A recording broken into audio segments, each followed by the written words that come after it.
Okay, hello everybody. This is Lama Caroline. I'm here in Ganchibling in Malaga, Spain. Okay, we're going to continue with the long explanation that I'm giving. Obviously, Lama Michelle's giving one as well, but I'm giving a long explanation of NgalSo Tantric Self-Healing based on Lama Ganch's book, NgalSo Tantric Self-Healing. Yeah, a guide to Shambhala. Yeah. So we'll continue with that, yeah? But first, as usual, we'll say some prayers to get us into the mood, okay? So we're going to do the introductory prayers of self-healing. So if you'd like to join in, you're very welcome, okay? Okay, most of you know them. If not, anyway, you can download them off our ngalso.org website if you want to do them together, okay? It's nice to pray together, yeah? And make many good wishes for humanity and for the environment, okay? Okay. Namo Guru Bhye, Namo Buddhaya, Namo Dhammaya, Namo Sanghaya, Namo Guru Bhye, Namo Buddhaya, Namo Dhammaya, Namo Sanghaya, Namo Guru Bhye, Namo Buddhaya, Namo Dhammaya, Namo Sanghaya, Namo Triratnaya, Sangye Chodan Sogi Chonam La Janchu Badu Dani Kyapsuchi, Dagi Jin Sogi Pesonan Ki Drola Penche Sangye Dropasho, Sangye Chodan Sogi Chonam La Janchu Badu Dani Kyapsuchi, Dagi Jin Sogi Pesonan Ki Drola Penche Sangye Drupasho. In the Buddha, Dharma, and Sangha, we go for refuge until enlightenment. Through the practice of generosity and the other perfections, may we all achieve awakening for the sake of all beings.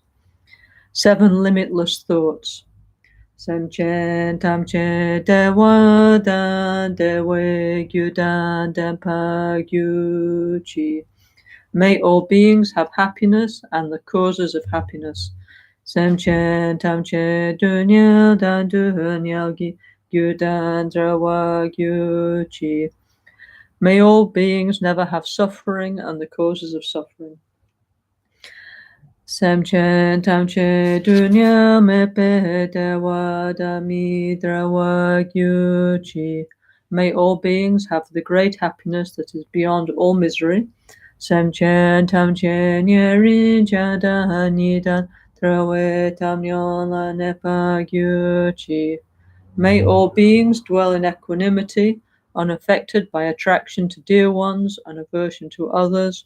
Semchen tamche lusen giduhunele, soshin trayun lusen dewadan dempa gyuchi. May all beings recover from the sicknesses of mind and body pollution and enjoy relative and absolute health now and forever. Semchen tamche NgalSo Tovchin China no Chuko Yu Danshin Samane Gyuchi. May all beings relax in a pure and healthy outer and inner environment now and forever. Semchen tamche danza buli hingi kiedo dadan chinagi shide dan dukun denpa gyuchi. May all beings enjoy inner and world peace now and forever. Okay, purification of the environment. Tamche du ni sa shita se mala sohame padan la tiltanyam bedurye ran shin jam pohone gyuchi la dami chupese no su sham da hanyi kitro kunsan chutrin la na menan ke kangu kyab gyuchi. Om Namo Bhagavate Benzasawa Pramadane Tathagataya Ahate Samya Sambuddhaya Tayata Om Benze Maha Tetsa Benze Mahabidya Benze Mahabodhicitta Benze Mahabodhi Mandropa Samkramana Benze Sawakama Awarana Bishadana Benze Su Kunjo Sungi Dempadan Sangye Danja Ju Sempa Tamche gi jingi alada Soniyon suzo penadan chempodan Choki nampada sangi mikyape togi dashi nidugyochi. Invocation of Rinpoche and all the gurus, Buddhas, Dakini, and spiritual guardians. Malusam chan kugi gugyuchi dude punja hemi ze jon zela nona malu yanda kengyupe chom den ko chehene di shesu so. Gosungu pe gone chatselo no shayi trochu pamalubu to mene sa di tun tam chesha kepa ge wahanam la je ira ko wa ma to badule shune trola chuki hiko loko wa da shen jen jan chu champu no. Mandala offering. Sajipuki Joshi Metta Rira Linji Nide Gempadi Sangye Shintu Mite Buai Rukunanda Hashila Chupasho Idam Guru Ratna Mandala Kam Niryatayami. Request to the lineage gurus of our Ganden Ningu NgalSo tradition, especially to His Holiness Kyabje Trijang Dorjicha. Losagya wa kugi sheni tree to dream a gelta simpe zora chankil ko gaso trudun trinchela mehecha blaso wade. Om a Guru Vajradhara Sumati Gyana Shasanatar Samudra Sivadra Sawasidi Om a Guru Vajradhara Sumati Gyana Shasanatar Samudra Sivadra Sawasidi Om a Guru Vajradhara Sumati Gyana Shasanatar Samudra Sivadra Sawasidi Request to receive the blessing of Lama Gachin Rinpoche. Locho Sampo Palgyu Tashipa Tuchen Tempe Hetrin Leia Noda Pegedro Lozam Peze Pachen Paden Lama Hesha Blaso Wade Oma Guru Vajradhara Suhumahati Muni Shahasahane Kama Uttavahadanye Sri Bahadra Vasamahanya Sawasidi Humaguru Vajradhara Suhumahati Muni Shahasahane Kama Uttavahadanye Sri Bahadra Vasamahanya Sawasidi Hum. You are the Guru, you are the Yidam, you are the Daka and the Dharma protector. From now until the attainment of enlightenment, we seek no other refuge than you. In this life, the bardo, and on all future lives, please hold us with the hook of your compassion. Please liberate us from the fears of samsara and nirvana. Grant all attainments, be our constant companion, and protect us from all hindrances. Okay. Having thus requested, from our gurus, 3 places, the crown, throat, and heart chakra, come white, red, and blue lights and nectars from Rinpoche's 3 chakras that absorb one by one into our crown, throat, and heart chakras, one by one and then together. So we receive the 4 empowerments. Many negativities related to our chakras are healed. And we receive the special imprint to achieve in the future the 4 Buddha bodies, okay?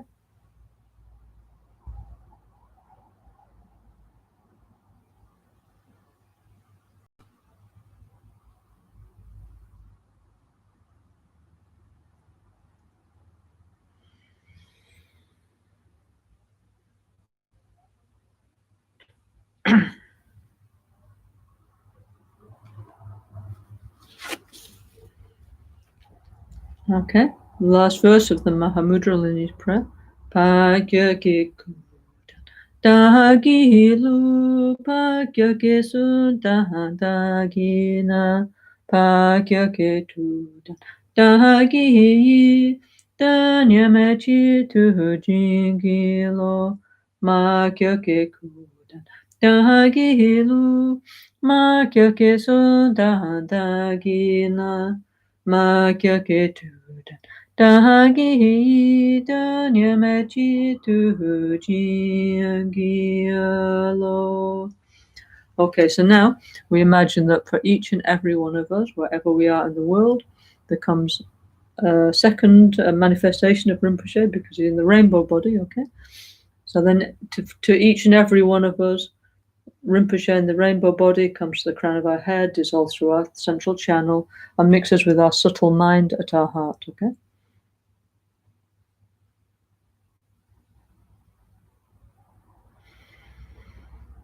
Lama Ken, Trinchen Sawe, Lama Ken, Kyabne Kuntu, Lama Ken,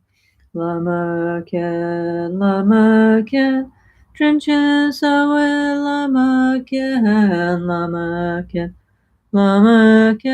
Kyabne Kuntu, Lama Ken.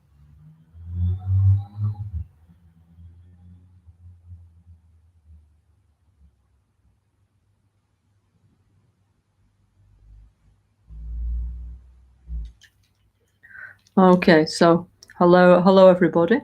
Hope you're all okay, yeah? Okay. Actually, tonight I have to say hello to my mum, actually. She told me she was watching, so hi, mum. and to everybody else too, of course, all Dharma friends, all Sangha members, okay? Anyway, so now we're going to continue with, actually at the moment we're talking about Rinpoche's other lives, yeah? Because he's a Tulku and reincarnate Lama, okay? And so, okay, so we've been talking at these days over how Rinpoche had many different lives. Okay, this is recorded in our Tibetan Namthas in Rinpoche's histories. Okay, of his past incarnations. Yeah, so we're talking about Rinpoche's lives actually in ancient Greece, in Sri Lanka, in ancient India. Yeah, and then we were talking about various Tibetan lives when he was, for example, one of the 25 disciples of Padmasambhava, when he was the famous Trupu Lotsawa, and so on. Yeah, so actually, I was looking today. Now I have time to do these things now. So I have some.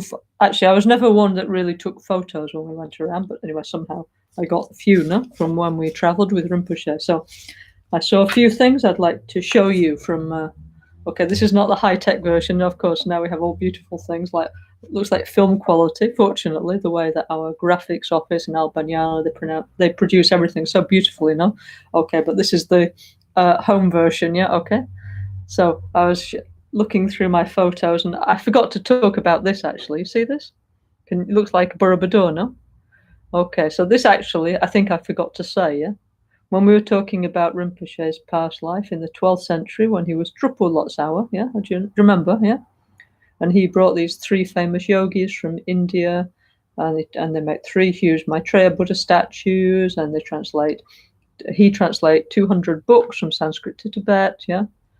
And he was very instrumental in the transmission of the new tradition of Tibetan Buddhism from India to Tibet, okay? So I forgot to say, yeah, that this, yeah, this is what we call the true. It's kind of like true kumbum, yeah? Okay. It's like the Borobudur of that Trupu Lotsawa built, yeah. So our Lama Genshin, yeah, he really had a thing about Borobudur, didn't he? Okay. As we all know, yeah, and we went many times together with him to Borobudur, yeah, and he was very into it, yeah. So actually, this is a kind of Borobudur monument that Rinpoche built in the 12th century, yeah, okay. It actually looks very similar to the Borobudur that Rinpoche was building, will continue to build in Brazil, no, in Minas. Yeah? Okay, actually, this was some years ago, actually, and this is since the 12th century, so you can see the terraces, and above was a circular, like Borobudur, no, a circular area with maybe a stupa on top, no. But this is because it's made of like mud brick in Tibet. It's kind of fallen down, yeah. Actually, but recently, the true Kagyu tradition actually is kind of having a revival, yeah. So actually, fortunately, the local people, together with some sponsors from China, they've actually rebuilt this, yeah. So I'm sure if you, maybe some of our friends who, they can post the new improved Trupu Borobudur on our WhatsApp groups, yeah. But this was okay. This was maybe like 25 years ago. I don't know if you can see. There's Rinpoche with all of us, and we're doing self-healing, yeah, in front of this Borobudur that Rinpoche made like 800 years ago. So he's got a thing about these. He's like, really, really into building Borobudurs, yeah. 7th century, 12th century, and now 21st century. Yeah. So I forgot to say that. Yeah. So that's one thing I found that I wanted to, so I'm trying to be a little bit kind of complete, yeah, about Rinpoche's past life. So anyway, so that's one. It's like a similar size to the one in Brazil, no? Yeah, no, Ellen is here. She says it looks like kind of a similar size to the one in Brazil. Well, I haven't measured it, but yeah, it does actually look kind of like also some kind of very similar, doesn't it? Yeah. So there you are. You see, this is when we talk about reincarnation. This is what we mean that, okay, of course, your body changes, your parents, your weight, many things outside is changing, but inside, your deep ideas, your deep personality goes on the same, yeah? Because the people with high minds, they have a very clear mind that goes from life to life. So you see, that was Borobudur Mark II. The first one is Borobudur, yeah? Second, this is Mark II in the 12th century. And now we have Borobudur Mark III in Brazil, yeah? Okay, so there you are. Yeah, so that's one thing I wanted to show you, which I forgot to. Yeah, and then what else did I want to? Because I was looking today at, at something, looking through my photos, my things. Yeah, there's one or two things I wanted to show you about Rinpoche's past lives. Yeah, okay. Here's another one. Okay, so that was Rinpoche in the 12th century. Okay, and then after that, what were we talking about? We're talking about. We're talking about then he was one Drupakagyupa Yogi. This is the one with the skull, no? With the skull on top, where they found the bone from the cremation. There was a dakini dancing. We see this many times now. It's in Albaniana, no? Rinpoche many times was using this during the initiations. And then we were talking about Drupakunli and Panchen Zampo okay? So Panchen Zampo Tashi was Rinpoche's life when he was the founder of Ganshin Monastery in Tibet, yeah, and also the second abbot of Tashi Lumpo Monastery after the first Dalai Lama, Gaiden Drup. Okay, so I wanted to show you this, yeah. Okay, I don't know if you can see, yeah, it's very high tech here. Let me see if it. Okay, can you see this? Okay, now this is a photo from the chapel, yeah, where Panchen Zampo Tashi's remains are kept in Tashi Lumpo Monastery in Tibet, okay? So this is a photo, yeah, of Panchen Zampo Tashi turning into a rainbow, yeah, okay? So I was always very fascinated by that, yeah, so I took a photo of it, yeah, okay? So you can see it's a dark Tibetan chapel, yeah?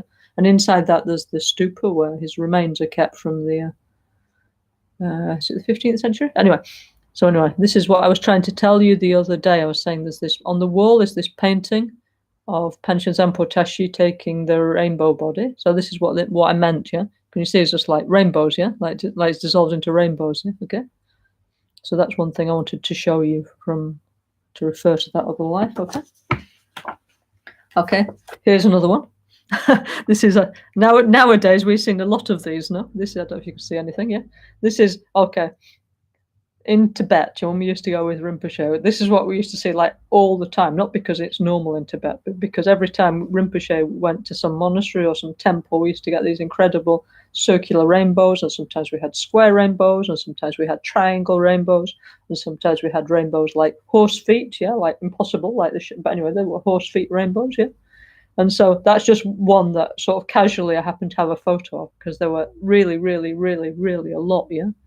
Yeah, because it's kind of like Rinpoche's high holy being. No? So when he would go to Tibet, to those places, the holy beings, the guardians and Buddhas there, they would respond. I mean, nowadays, since Rinpoche passed into the clear light, we saw many of this in Albaniano. Okay, so that's one from Tibet in the 1990s. So I randomly found that I wanted to show you. So I was talking about that. Yeah. I'm sure many of our other Sangha members who have like super cameras, they have beautiful photos of all these things, but this is just like the one or two or three that I happen to have with me, okay? Okay, and these other ones I'm going to need for today, okay? So I've got some photos I want to talk about today, okay? which we will do, okay? Oh, yes, and the last one. I was saying that Rinpoche in the 12th century, he built 3 huge Maitreya Buddha statues. And I was saying since many lives, Rinpoche had this very strong connection with Buddha Maitreya. And this is the tanka that Rinpoche offered when he became a Geshe in Buxa refugee camp in India, in the 1970s, okay?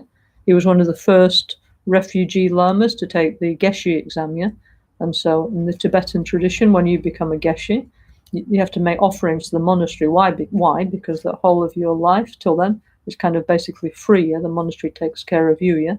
So it's expected at the end that you say thank you to the monastery and make offerings. So one of the things that Rinpoche did was offer this beautiful tanka of Buddha Maitreya. Okay.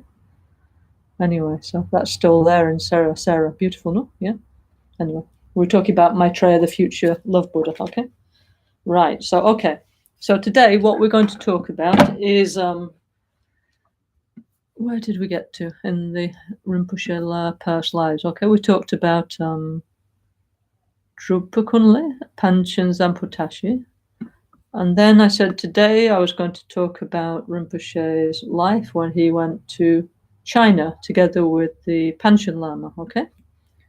Okay, so let me find the story. Okay, 1 second. And this is one story that Rinpoche used to talk about a lot, actually, because as you know, Rinpoche has been many times, not only to Tibet, but also to China. Okay, now Tibet's part of China, but many times he's been to China and he visited all the kind of holy places in China, and also there many kind of miracle things happened when he was praying and going around there. So I have to get this one out again on my high-tech home studio. Like this is just like one that I randomly have, like this one, This is this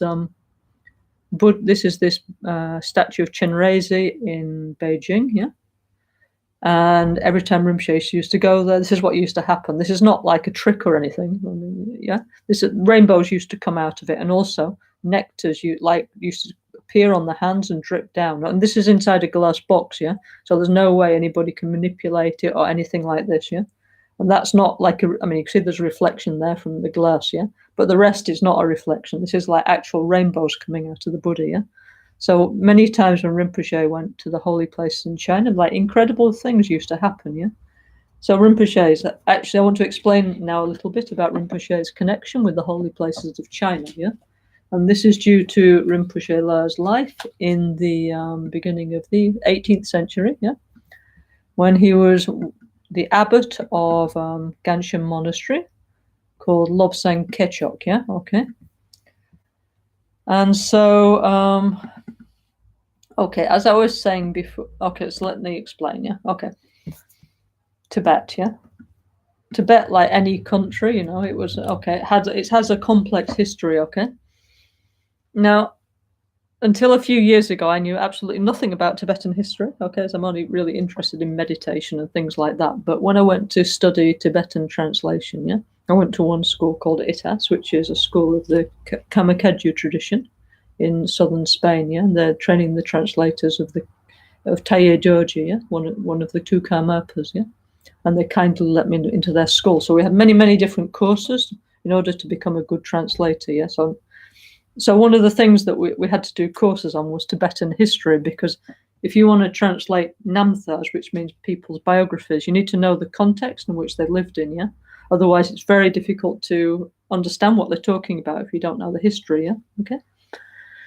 So it's quite eye-opening Tibetan history, okay. Of course, it's a medieval country, so just like the Middle Ages in Europe, many things happen, not always very nice things, because of course there was warring dynasties and different kings and so on, So in Tibet in the Middle Ages, they had what's called the patron priest system, where the great families, the great lords, they had various like high lamas who were their very close lama, okay. So the Lama would give advice to the king, the prince, the warlord, whoever it was, And also the king would support the monasteries and the spiritual activities of the Lama, So this has been a particular feature of medieval Tibetan Buddhism, The patron priest system, okay? So Tibetan history is rich and very colourful, okay? I mean, like all countries now. Everything has happened, all kinds of things, no? So, for example, it's a long history, no? For example, in the 7th century, actually, the Tibetans invaded China, actually, okay? It's not, it's a very complex history between Tibet and China, yeah, okay? In the 8th century, Kamala Shila and then Guru Pamasambhava, they brought Buddhism to Tibet. They established it. Yeah, before then, Tibet was a shamanic country. Okay, but then with the Kamala Shila and then Pamasambhava, they converted mainly to Buddhism. And Mahayana Buddhism, was mixed with shamanism. Yeah. And then there came King Langdama in the 10th century, who was a shaman, a Bon shaman, who was not happy about Buddhism, let's say. He dissolved the Buddhist monasteries, let's say. And then he was assassinated by one Buddhist monk. And then Buddhism started coming into the country again in what's called the Sama, the new tradition, yeah? There was one king called, sorry, translators, this is the potted history of Tibet in 5 minutes of medieval Tibet, yeah? I mean, it's a really, really big subject, yeah? And if you're interested, of course, it's a huge subject, but 5 minutes will be enough, yeah? Just to put some context of what we're going to talk about, okay? There was one king called Yeshi-e, and he liked to re-establish Buddhism in Tibet after Langdama, yeah? So then he heard there was this very famous Indian master called Atisha, who was the abbot of Nalanda Monastery, yeah, in India. And Atisha is the one who'd been to Borobudur, to Java and Sumatra previously for 12 years. Then he came back to this very important monastery called Nalanda. And anyway, the Tibetans had heard about him, so they went to invite him to Tibet. Anyway, long story. The king sent his nephew, yeah, with lots and lots of gold, huge amount of gold on the way, yeah.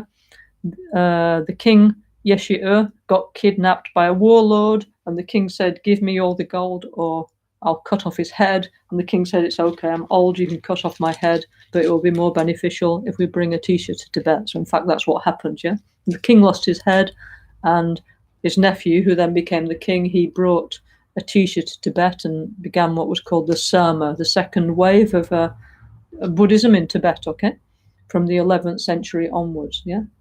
Okay, then start again the great lineages, the Nyingmapas, the Kadampas, the Sakyapas, the Kagyupas. There's different branches of Tibetan Buddhism, okay? And at each one of these branches, at different periods of Tibetan history, they were like the dominant ones. So in the 7th, 8th, 9th century, okay, it was the Nyingmapa tradition was the dominant one, together with the patronage of King Trison Detsen and his family, his clan, okay? Then Langdama dissolved the monasteries, King Langdama, the shaman, yeah. So then in the 11th century, it was the time of the Kadampas, and then finally the Sakya lineage became very, very powerful, okay, together with the patronage of the Mongols, okay, yeah. Because always, the Mongols were, like we've seen the films about Genghis Khan. The Mongols were very, very, very, very scary, okay, the Mongol army, yeah. And so since the 12th century, the lamas of Tibet thought it was a better idea to be on the side of the Mongols, because otherwise they were dead, no? Okay. So many times the lamas of the different traditions, they would make friends with the leaders of the Mongols, and in fact introduce them to Buddhism, okay. So first it was the Sakya teachers, yeah, who did that, yeah, in the 12th and 13th centuries, okay. But then, things happened, like Tibetan politics, yeah, okay. So then one dynasty falls down, and then another dynasty comes up. So after them was the Pagmo Drugpa, another important dynasty in Tibet. And then gradually the Kagyupa lineage became very powerful, like the dominant school, yeah, together with the Pagmo Drugpa clan of kings in Tibet, okay.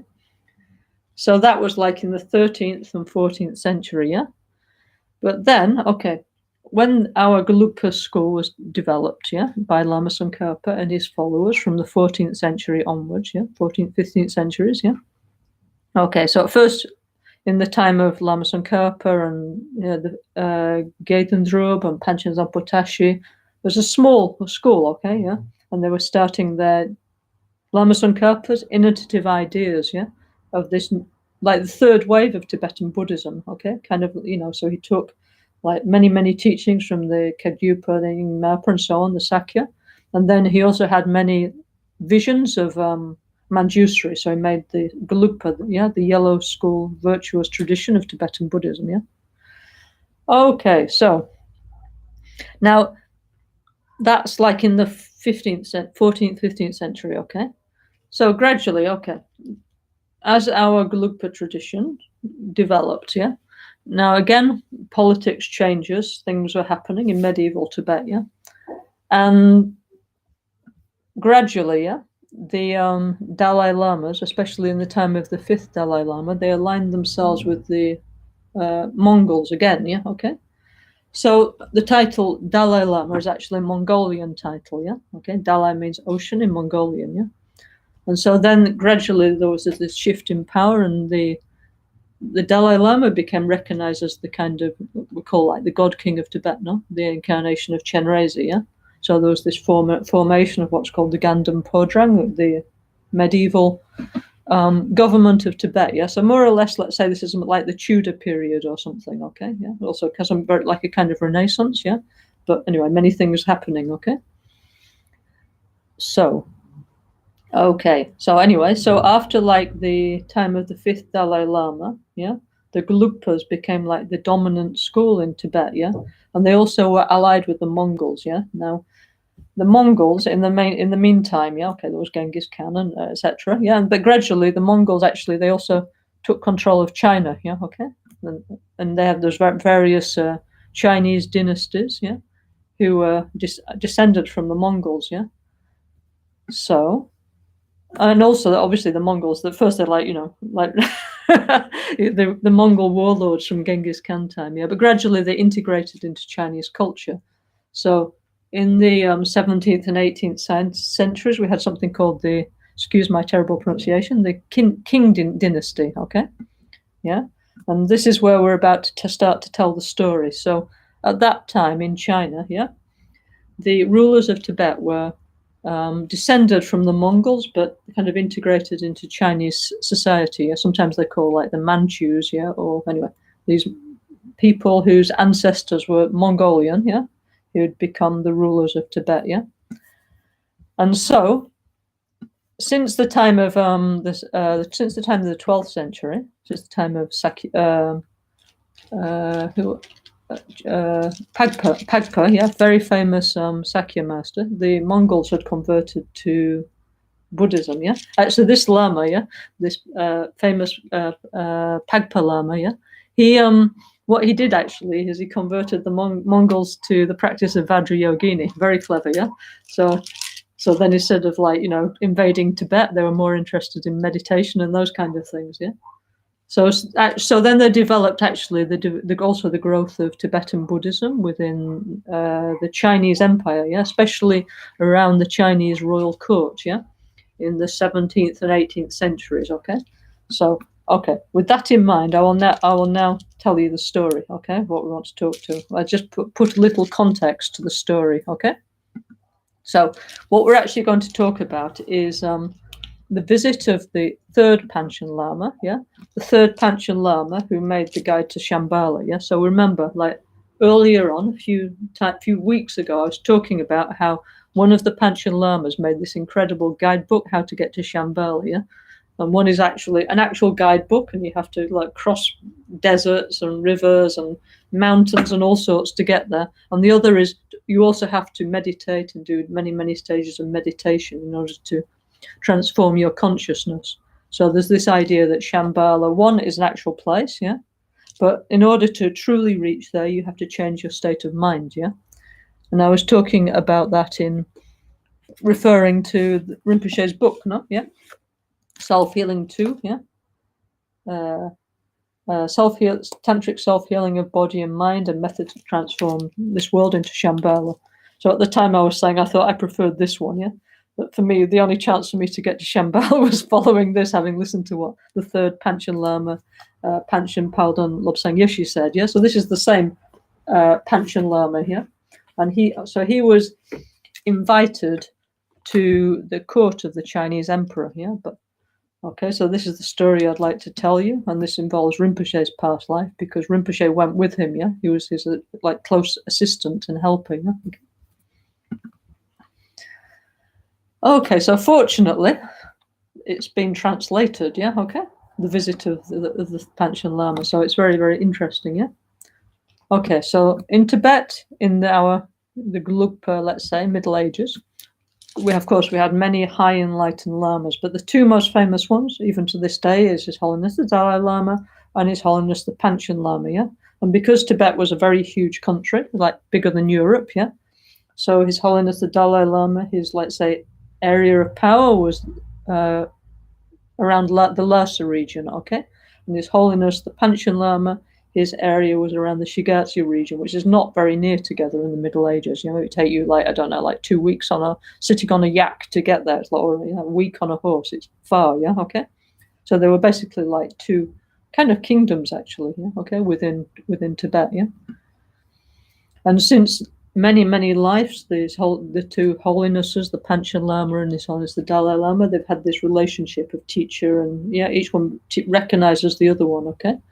His Holiness the Panchen Lama is considered to be an emanation of Buddha Amitabha, yeah, like in Self-Healing. And His Holiness the Dalai Lama is considered to be an emanation of Buddha Chenrezig, yeah. So anyway, so they're connected, no? Amitabha and Chenrezig is the same vibration, okay?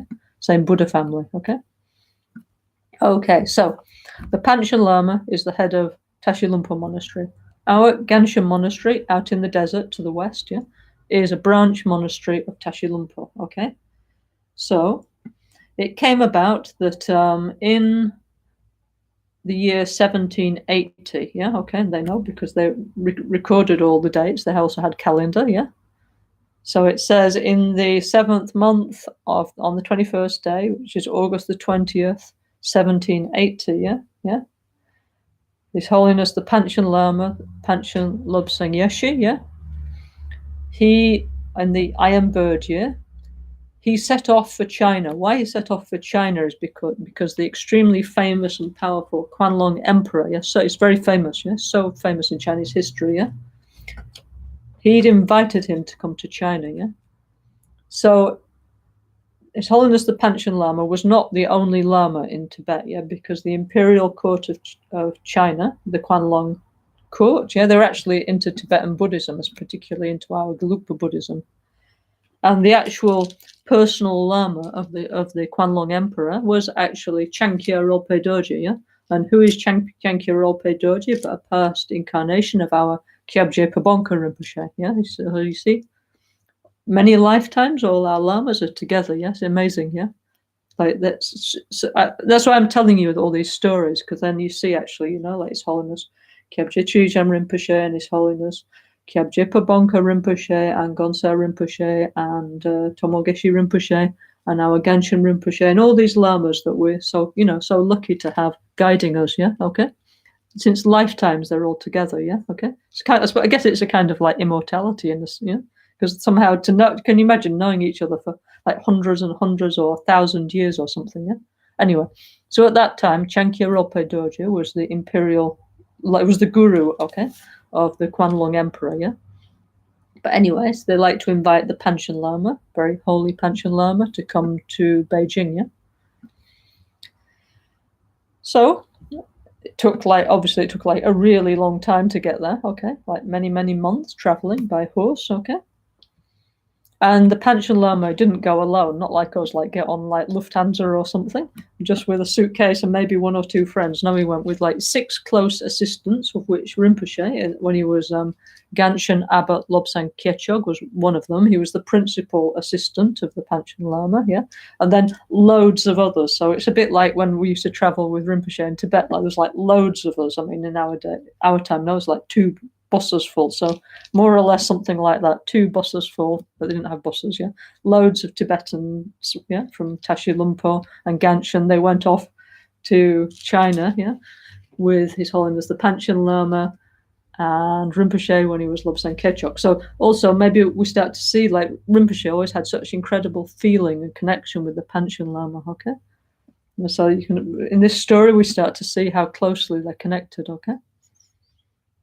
So anyway, finally, after many months traveling through Tibet and then the borders, finally they approach near the capital, near Beijing, okay?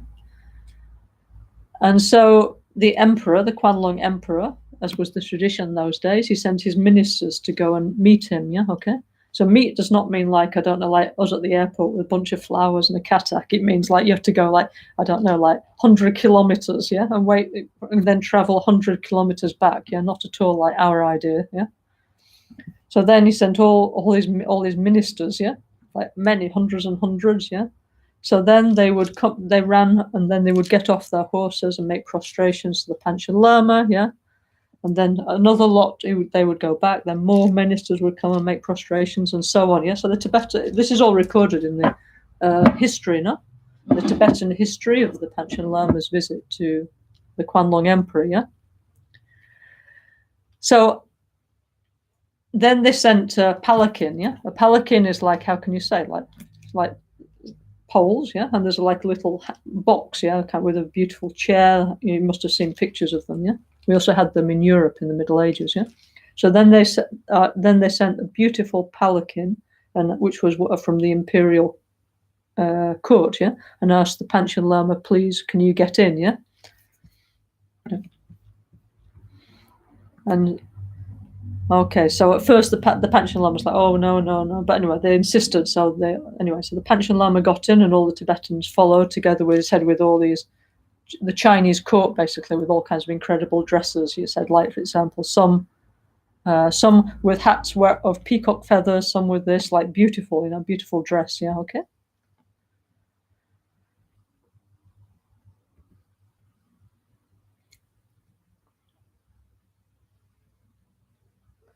Okay, so when the Panchen Lama and Rinpoche did that life, yeah, and the Tibetan party from Ganshin, from Tashi Lumpo, when they got near to actually they arrived first in Chengde. I suppose that's Chengdu now. Okay, yeah. And it says there were many Gelugpa monasteries and also Hoshang, that means Chinese Mahayana monasteries. Yeah, okay. And it says also there were many Shiva lingams, so it means there was also many Shivite practitioners around there. Yeah, okay. So there, the Panchen Lama was greeted by the Prime Minister of China, let's say, yeah? And many ministers of the imperial court, as well as Shankya Rilpe Dorje, which means Pabonka Rinpoche in that lifetime, yeah? And also many, many other famous lamas, yeah, okay?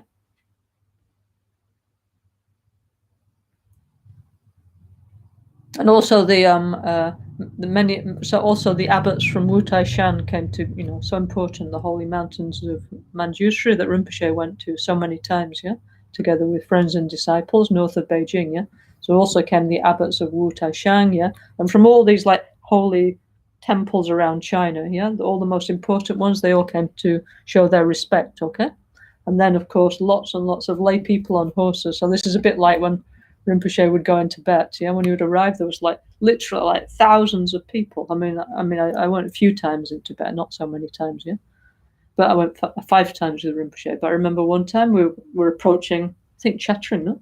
And then there come all these monks, like loads and loads of monks on motorbikes with like cataks on, like big motorbikes, yeah, with cataks on their handles, like, because nowadays they don't have so many horses, no?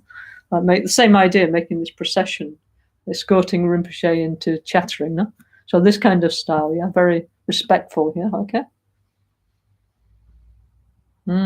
Anyway, so they came with all these victory banners, umbrellas, yeah, and they sent the emperor's palanquin, yeah, for the Panchen Lama to sit in, yeah, okay.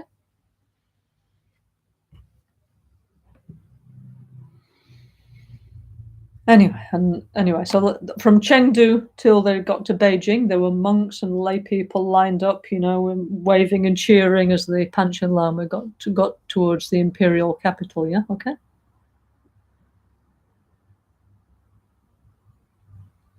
So then it says, then at one place, the 6th, because the Quanlong Emperor had like 350 children, okay? He's a Chinese emperor, yeah? He had many, many, many wives, yeah? Many, many children. So it says number 6 prince and the 2 home ministers, they came to receive the Panchen Lama and his party in a beautiful tent, and they were served tea and yogurt, yeah.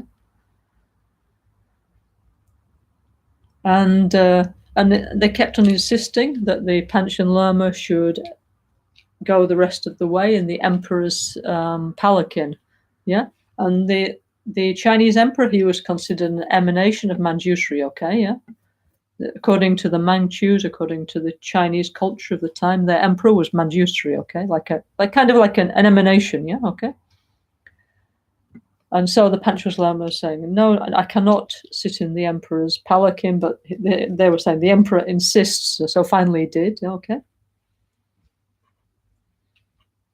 And he said, anyway, so this is how we treat the close relatives of the emperor, okay? So then the Panchen Lama accept, yeah, okay? So from this point onwards, most of the party of the Tibetans, like maybe, I don't know, 50 or 100, most of them went back to Tashilhunpo, okay? And then just a few of them, like the Panchen Lama, Rinpoche, and a few others, they went on to the imperial court, yeah, okay? So then 50 horsemen went with the Panchen Lama to the emperor's palace, yeah? And tens of thousands of people were on the sides of the road, kneeling down and like doing like this, okay, yeah? And it says, and also there were many musicians, yeah? So it says they were playing many kinds of big drums, small strings, bamboo flutes, flat drums, round drums, and like kind of an orchestra, okay? Making incredible music, yeah? And also this is so a lot of the things that we have in our Tibetan Buddhism, okay, they're actually from the rituals of the Chinese court, yeah? Also the yellow robes, yeah, that our High Lamas wear, these yellow silk robes are actually like the dress of a Chinese emperor, yeah? Yeah, so since the 16th, 17th, and 18th centuries, a lot of, let's say, the things that we have in our gompas that our High Lamas have is very much like influenced by this kind of aesthetic of the Chinese imperial court, actually, okay? 1 second here. So anyway, where is it gone? Okay, so then there was this procession, and they were holding all these like banners, like we have in Albaniano, no? That Rinpoche likes so much, no? Yeah, that he got from Guru Deva in Mongolia. So they're carrying all these like silken banners and the symbols of the Chakravartins, yeah, and the 8 auspicious symbols, like Rinpoche always had on his throne, no, in front of him, yeah. This became like the kind of tradition of the Panchen Lamas and Tashilhunpo and Ganshin, okay, yeah. And then there came many like many military men in uniforms, yeah, who offered many beautiful objects and fans to the Tibetan party, yeah, okay. So anyway, so like this, they finally reached the Forbidden City, yeah, okay, the palace of the Kwanlong Emperor, yeah, okay. And they met. We've been together with Rinpoche many times into the Forbidden City. So of course, at the time, it was a lot more kind of, still very impressive, no, but it was, imagine, much more beautiful and full of incredible antiquities, much more than it is now, no? So anyway, so when the Panchen Lama finally arrived, and there's a beautiful staircase you have to go up with dragons as you go into the reception hall of the Chinese emperors, yeah? So, and he went up with the prince and the 2 home ministers of China holding his hands, like we see many times Rinpoche walking like this, yeah? It's not because Rinpoche was incapable of walking, yeah? It's like a sign of respect in Tibetan culture, yeah? Also in Chinese imperial culture, yeah? So always we saw Rinpoche in all the monasteries like this, with one person on one side, one on the other side, like as he walked, no? Okay? So he walked up like this into the reception. So the Panchen Lama walked like this up into the reception hall, yeah, and went to meet the Kwanlong Emperor, yeah.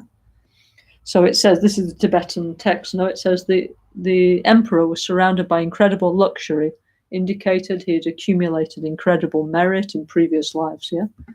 So this is one belief that we have in Tibetan Buddhism, yeah, that if you have incredible merit, then let's say everything comes easily for you, you know, if you have positive energy. How do you get positive energy? Be generous, okay? Yeah, in many different ways, help others, and also materially generous as well, yeah? And the karma for that in another life is if you make it in the right way, even you can become an emperor. So it says here that the Chinese emperor, he'd accumulated incredible positive energy, and he was enjoying the result of that. Yeah, okay. And so there was the emperor, and there was one of all his. It says here all his queens, because there was many were wearing white brocade robes. Yeah, okay. The emperor considered himself the ruler of the earth and a great leader, yeah, and he had a huge number of army battalions to protect the country, yeah. Okay, so he was the Chinese emperor. He was considered the son of the heaven and earth. No, there's that special temple, no, that Rinpoche used to go to many times. It looks a bit like our temple of heaven and earth in Albania, or vice versa, yeah. And so anyway, they had like this kind of Taoist rituals, yeah, where the Chinese emperor was like the center of the universe, yeah, and his whole court was arranged in a way to make balance between the heavens and the earth, yeah. That was their idea, no, in imperial China, yeah. So it said many other nations admired the emperor and sought his protection, yeah. And as a Chakravartin, as a world emperor, yeah, he had the 4 requisites and the 7 royal symbols and all the other necessary implements, yeah. And in Tibetan, he was called Chakravartin Lekyong, the one protected by the gods, yeah, okay. So when the Panchen Lama and Rinpoche, because Rinpoche was there, like next to him, as the Panchen Lama came into the assembly hall, the Kwanlong Emperor was standing there. Yeah, okay. And it said this was the first meeting of the Lama and patron. Okay, these days we say like Lama and Jindala, no? It's Lama and sponsor. Yeah, okay. Between the Emperor Kwanlong, the emanation of Manjusri, and His Holiness the Panchen Lobsang Yeshe. Yeah? So then the Panchen Lama presented the emperor a very long, beautiful white katak and a bronze statue of the Buddha inlaid with pearls and many jewels. Yeah. So then His Holiness the Panchen Lama began to kneel down, yeah, like to show respect to the emperor, but the emperor took his hand and made him rise, saying in Tibetan, yeah, please do not kneel, because before the 3rd Panchen Lama had arrived in Beijing, the emperor, the Kwanlong Emperor, had been taking lessons from Chankya Rilpe Dorje, yeah, aka Pabonka Rinpoche, yeah. He'd been improving his Tibetan, because the Kwanlong Emperor was very much interested in Tibetan Buddhism. And in fact, he was very much like, let's say, a practitioner, yeah, on the same sort of things that we're doing, yeah. For example, Guru Samaja, Haruka, Yamantaka, Kala Chakra, very, very similar, yeah, because he was actually a practitioner of our lineage, the Chinese emperor, no? So, like some of us know, he was able to read the sadhanas, this kind of thing. But when this Panchen Lama was coming, yeah, he asked Chankya Rilpe Dorje if he could help him improve his spoken Tibetan, yeah, because Chankya Rilpe Dorje had been like with him together since they were young. So Chankya Rilpe Dorje spoke perfect Chinese, okay. But he said, I'd like to speak directly with the Panchen Lama, huh? Okay. So anyway, so therefore he took some lessons and was able to converse with the Panchen Lama, okay. Anyway, I'm telling you all this story because our Ganchen Rinpoche was very, very, very happy about it. He had really very much feeling about this life when he was together with His Holiness the Panchen Lama and when he visited the Kwanlong Emperor, yeah, okay. And anyway, I'll continue with the story. But for Rinpoche, this was our Rinpoche. This is really something very important, yeah. And for example, he told me at least, I don't know, 15 or 20 times this story about this life, yeah? So obviously it meant a lot to him, yeah? Okay. So anyway, so the emperor showed equal respect to the Panchen Lama, okay? And anyway, so then they sat down like on the, like in Albaniano, yeah. Rinpoche had this beautiful throne, no, like Chinese throne that the nuns and monks of Ganden Tashi Churling offered him. This beautiful one with dragons, okay. So the Chinese emperor had something similar, but just a lot bigger, yeah. So then they both sat together like equals, and they'd start to talk about the Dharma, okay. Anyway. So one thing I have omitted to tell you in all this story is that At the time, there was like a massive smallpox outbreak in China. Okay, so many people advised the Panchen Lama not to go to China. Yeah, but anyway, said no, for the benefit of the Dharma, I'm going to go. Yeah, okay, it's important. Yeah, okay. So then, actually, in those days, yeah, the Chinese, who are of course very clever as usual, they had invented like a sort of like a, not exactly inoculation, but one way to deal with smallpox. Yeah, now we think, yeah, that we in the West we invented inoculations, no, and it was, what was it, Louis Pasteur, no, yeah, started with the cowpox, no, it's again for, I think it was for smallpox, no, yeah. So he discovered that some cow maids who got one sickness from the cows, cowpox, if they took the pus from that and they scratched their arm and went into their blood, then they became immunized against smallpox. So as usual, the Chinese had already worked this out, yeah? Yeah, sometime before, yeah. Just like we think we invented printing, but actually they'd invented it in China 1,000 years later, 1,000 years before, yeah, when they started to print Prajnaparamita sutras, yeah. So there's always these kind of stories which are true, yeah. Okay. So actually, in China at that time, they had one way to sort of like give like a vaccination, let's say, against smallpox, which involved if somebody had smallpox and become immune, they're not died, yeah, and they become immune to it, then they would get like the scabs from there, because smallpox, it makes like pustules, like boils all over the person's body, yeah. So then the Chinese doctors, they would get like the scabs of the smallpox. And I've been reading all this to tell you, to research it. So that what they would do is get cotton wool and camphor and smallpox scabs and put them up your nose, yeah, like this, yeah. So you had to breathe them in, and then your immune system would start to react, and you would develop antibodies, yeah, which would stop you getting smallpox, yeah. So the Tibetan, most people said, please, Your Holiness Panchen Lama, do not go to China because there's a huge epidemic of smallpox. So then the Tibetans talked about it, what to do. And so most of them decide to take the vaccination, yeah, this smallpox scabs up your nose, yeah, in order to boost their immune system, yeah. But because His Holiness the Panchen Lama, because he was considered an emanation of Buddha Amitabha, okay, so they thought in his case, you know, they weren't sure what to do, yeah. So then His Holiness the Panchen Lama make a mo, yeah, a divination, and he decided not to take the vaccination against smallpox, yeah, even though the rest of his party took it, yeah, okay. So this is what, okay, but anyways, it says, anyway, despite there's a huge smallpox, like a kind of pandemic, there's a kind of smallpox pandemic in China, yeah, and it's very hot and it's very unhealthy. Anyway, I'm going to go because I understand that if I go to China, it will be of incredible benefit for the Dharma, okay, yeah, okay. So he's meeting the emperor in this context. So it's rather a bit like nowadays, actually, yeah. There's a huge pandemic raging throughout China, yeah. And anyway, even though it's super difficult to travel, he says, I'm going to go, yeah, for the benefit of others, not for myself, yeah, okay. Anyway, so the Panchen Lama, His Holiness Panchen Lama, meets with the Chinese emperor, the Qianlong emperor, and they sat together on this big throne, the dragon throne, the imperial throne, yeah. And it says the Panchen Lama's older brother, yeah, a manager, who actually, after this I'll tell you later, was a Trungpa Rinpoche, you know, like Chogyam Trungpa, yeah, okay, so it was Trungpa Rinpoche, yeah, of that life, yeah, was there, yeah, and together with his other managers, and also Rinpoche La was there, yeah, and it says the chief attendant, Ganshan Abbot, yeah, they were there, and they also means very close to the emperor, which is like impossible for normal people, yeah, but they had this like special privilege to be sitting together with the Chinese emperor, yeah. And it says the emperor chatted to all of them, yeah, and was very happy and gave cattacks to all of them, yeah, okay.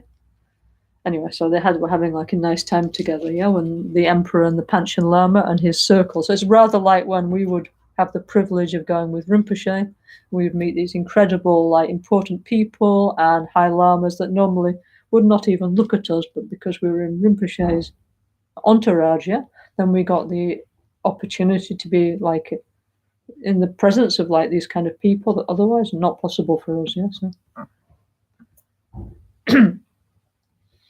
okay, so Then, so then they chatted together in Tibetan, yeah? And the Kwanlong Emperor asked, how is the Dalai Lama? How old are you, Panchen Lama? Yeah? What's your astrological sign? And this is what is recorded in the history, yeah? And I'm so happy, I'm so lucky that on my 70th birthday, you've come to visit us, yeah? Okay? And it's so beneficial for the people and the Dharma in Amdo. Amdo is the border region. Now it's incorporated into China. In those days, it was the border between Tibet and China. Yeah, okay. So happy. Yeah, we're all so happy that you could come. Yeah, okay. Anyway, so then the Panchen Lama told everybody that the emperor was actually a real emanation of Manjushri. Yeah. Anyway, so then His Holiness the Panchen Lama and Rinpoche and the entourage of the Panchen Lama and Chankya Rinpoche Dorji, they made some prayers for auspiciousness, yeah. And then it says about how beautiful was the Forbidden City, yeah. It says was full of so many incredible courtyards and beautiful flowers everywhere. You know, really, really amazing place, yeah. And then the Kwanlong Emperor, he gave the Panchen Lama and his party a tour of the Forbidden City, yeah? And then he said, okay, this is this and this is that. Showed him around, yeah? And he said, please give your blessings to every one of these palaces and temples and residences, yeah? Okay. And then they came to one palace where there was a huge golden imperial throne, yeah? And again, like huge, yeah? I mean, you probably had to get a ladder to get up on it. So again, the Panchen Lama and the emperor sat together, huge throne, sat facing each other, and there they drank tea. Yeah? And it says, and the emperor said, normally when I do the Guru Yoga, I'm praying to you and visualizing you and requesting your blessings, but now we can see each other directly. Yeah, okay. Why? Because the emperor was a Gelugpa practitioner. Yeah, okay. He says, I'm so happy, yeah? And we must be able to meet together because of the good wishes we made in our previous lives. Yeah, okay. So then the emperor gave so many beautiful presents to the Panchen Lama, yeah? It says he gave a necklace of pearls, and the pearls were as big as apricot pits, yeah? So huge pearls, yeah? He took it off from his own neck and gave to the Panchen Lama. He gave a rosary made of jewels, like real jewels, yeah? And many incredible, beautiful things, yeah? Okay? And a jade Rui scepter now. So Rinpoche actually was given one of those in China, yeah? Now, I wasn't there personally, but Rinpoche, I'm sure Cozy can tell you the story better than me, yeah? But one time Rinpoche came back with this like incredible like jade kind of stick thing, and Rinpoche said this is super auspicious in Chinese culture for health and long life and things, yeah? So Rinpoche is a sign of great honor in Chinese culture. So Rinpoche was also, our Rinpoche, yeah, was also presented a jade Rui scepter, yeah, okay? And it says at that time the weather was so beautiful, yeah? And anyway, they had a beautiful time, yeah, okay? And then they walked hand in hand together, the Panchen Lama and the emperor, yeah? Anyway, so that was the first day, yeah? And so here is the whole history of the Panchen Lama's visit to the Chinese emperor. So many times the Panchen Lama and his retinue would go and see the emperor, and they would have tea together, yeah? And they were like super friendly and like familiar. So, for example, the emperor would ask to drink out of the Panchen Lama's cup, yeah, okay, and vice versa, yeah, okay, and they were like anyway super like sweet and super friendly, okay, and anyway, the emperor said, I have previously studied a little Dharma over the years with Chankya Hututu. Like Hututu is a title for the most high incarnate lamas in China, okay, in China and Mongolia, Chankya. But he says, the Dharma is deep and wide as the ocean. And actually, I have to spend a lot of my time, like I'm an emperor now, so I spend a lot of my time working for the nation, like taking care of that. So unfortunately for me, I have not been able to attain the goals of meditation that I have learned from Chankya Rinpoche Dorji, but I'm almost there, yeah? So just a little more to go, yeah? So he says, our meeting, him, the emperor, and the Panchen Lama, is a result of our previous lives, prayers, and wishes, yeah? And I hope, as a result of this good connection, we call tendrel in Tibetan, this good connection, this auspicious occurrence, this will allow me to receive many Dharma teachings and initiations from you. And he says, during the time of the 5th Dalai Lama, this is the one the Gelugpas really came to power, in the time of the 5th Dalai Lama, when the Dalai Lama made an alliance with the Mongols, and then later the Mongols also became the rulers of China. So he said, at the time of my ancestor, at the time of the 5th Dalai Lama, my ancestor, the Shunzhu Emperor, excuse my pronunciation, built a yellow temple, So it says, now, in honor of your visit, I've built here in China a monastery that's a replica of Tashi Lumpo. Now, I know that Rinpoche and Cozy and many of our friends have been to visit this place. Me personally, I've never been, but anyway, the Chinese emperor, he built a mini Tashi Lumpo for the Panchen Lamas. He thought then he maybe would stay, And he says, I've also built many temples and monasteries in this summer palace, And it says, so please give your blessings, And it said, actually, I didn't know how to speak Tibetan before, but when I heard you were going to come for my birthday, I immediately began to study colloquial conversation Tibetan with Chankya Rilpe Dorji, So it said, I've tried my best, but I'm still not fluent in the language. Yes, I know this story. Yes, it's true. Most of us is like this, yeah. But anyway, it says, for all the teachings and initiations, Chankya Rilpe Dorji, Paponka Rinpoche, in that life, you can do the translation, into Chinese, Anyway, so it says they talked like this kind of things.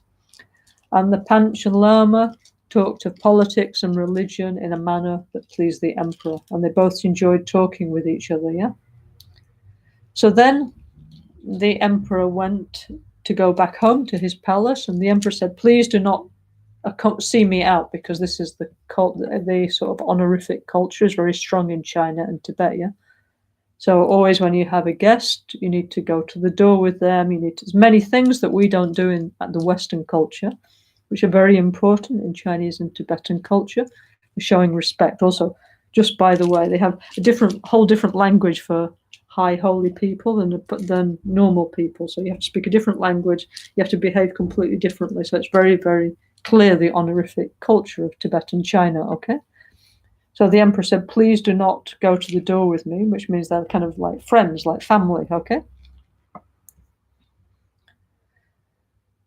So anyway, but however, the Panchen Lama's entourage, aka Rinpoche and so on, did go to the front gate of the monastery together with the emperor, So then the Panchen Lama blessed Chankya Rilpe Dorji, Pamonka Rinpoche, in that life, and all the lamas of the imperial court by placing his hands on the head, like Rinpoche did many times to many people, like hundreds of thousands of people, And then they had tea and conversation, And Chankya Rilpe Dorji, the Pamonka Rinpoche, said, this is a wonderful day, as if the stars were all aligned auspiciously. Everything went very well. The weather is good, and the emperor took great pleasure in your company. It says, I have been with the emperor since I was a child until now in my old age, and I've never seen him so happy. So it's a good omen that the Lama and the patron should be so happily together, working together to develop the teachings of Lama Tsongkhapa. So it said, I'd like to thank you very much, and gave a beautiful katak in thanks to the Panchen Lama. And then also all the lamas of the court, of which was many, And then also the Mongolians, who were there, which were many, also gave many kataks, And it says all the expenses were covered by the imperial treasury, Okay. So something I haven't said yet is that we've been many times to visit the Lama Temple in Beijing, beautiful place, Now this was actually built by the Kwanlong Emperor, together with Chankya Rilpe Dorji, in order for the rites of Gelugpa Buddhism to flourish in Beijing, because they were the lamas of the imperial court of China, And so, for me, I mean, personally, like when I went there, I always had like this incredible feeling, because looking around, I always felt it just looks like, I don't know, like Albaniano is what I felt, because everything all the tankers, all the things they were doing there looks exactly everything that Lama Genshin taught us, every single practice, you know. So everything that Rinpoche ever showed us was represented there in the Lama temple. I don't know, like Rinpoche's combined practice, no? Like Guya Samaja, Haruka, Yamantaka, Vajrayogini, Tarachitamani, Kala Chakra, and all the protectors and everything, yeah, okay, everything that Rinpoche ever did with us is inside the Lama temple in Beijing. So if you ever get a chance to go, you should go, but you have to look carefully, yeah. And if you look around, there's many things that you will recognize like very strongly as like being as our practice, okay? Like, for example, okay, here's another random photo that I have. This is they have a whole section of a Kala Chakra department inside the Lama temple, yeah?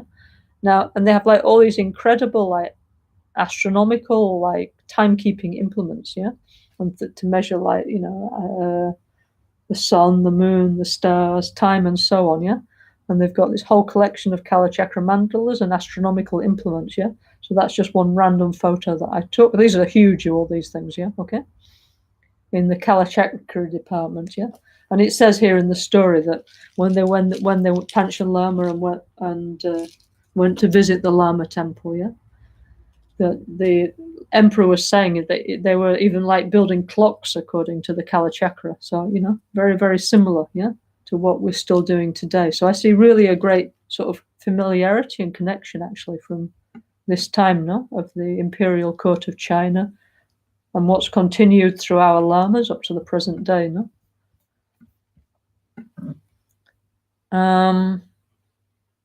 So anyway, the Kwanlong Emperor was a practitioner of all, like us, he was doing a bit like our combined practice. He was doing Guya Samaja, Haruka, Yamantaka, Vajrayogini. And why? I know, because it's all recorded that he received all these initiations, yeah? First from Chenkyar Rilpe Dorji, Pabonka Rinpoche, and also then he received many initiations from the Panchen Lama, okay? And so, of course, our Rinpoche was also there at the time, very happy, yeah? Also officiating, helping, yeah, with all those ceremonies, yeah, okay? So let's say the special yidam somehow of the Chinese emperor was Yamantaka, yeah? How do we know? Because, well, one thing is at that time Yamantaka became the, let's say, the patron Buddha of Beijing, yeah? And I've forgotten the name, but there's one beautiful lake, and above is one hill with a stupa. We've been there many times, and inside the stupa, there's a very big image of Yamantaka. He's like the guardian, protector of Beijing, yeah, and of China, actually, yeah. And the Chinese emperor, the Kwanlong emperor, he was considered an emanation of Manjushri, okay? So Manjushri, Yamantaka, the same, yeah?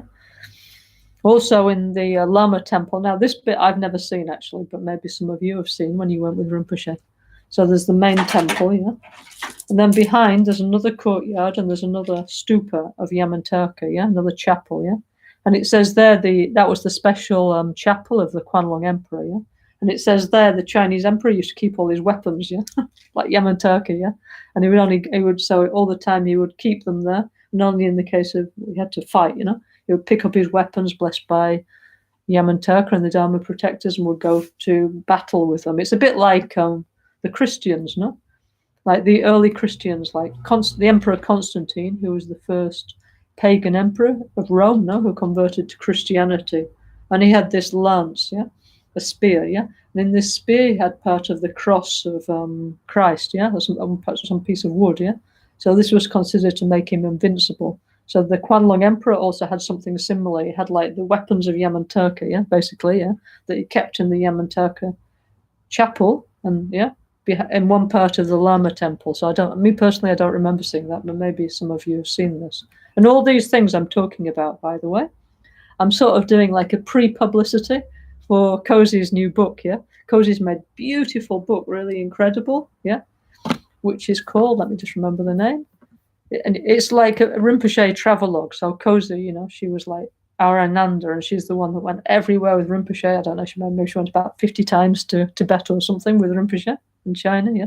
So she saw everything. She knew, you know. Also, fortunately, she took many photos, took many videos. Also, she made many notes, yeah? So she's making this really beautiful book, which hopefully will come out in the not too distant future, which is called, what's it called? It's called Opening the Doors to Ancient Sacred Sites to Discover the Seeds of Enlightenment, which 100% guaranteed is Rinpoche title, because all the long ones were made by Rinpoche, yeah? Anyway, so in there, all this use of beautiful pictures. It also shows you map how to get there. So it's kind of like, anyway, beautiful. So if you like to pre-order Cozy's book, yeah, it's really, really, really beautiful. All Rinpoche's travel, not all, many of Rinpoche's travels in China, which is many, so many holy places, Tibet, Mongolia, yeah, so many beautiful things, yeah, okay. Anyway, so this is all illustrated in detail, yeah, in Cozy's new book, yeah.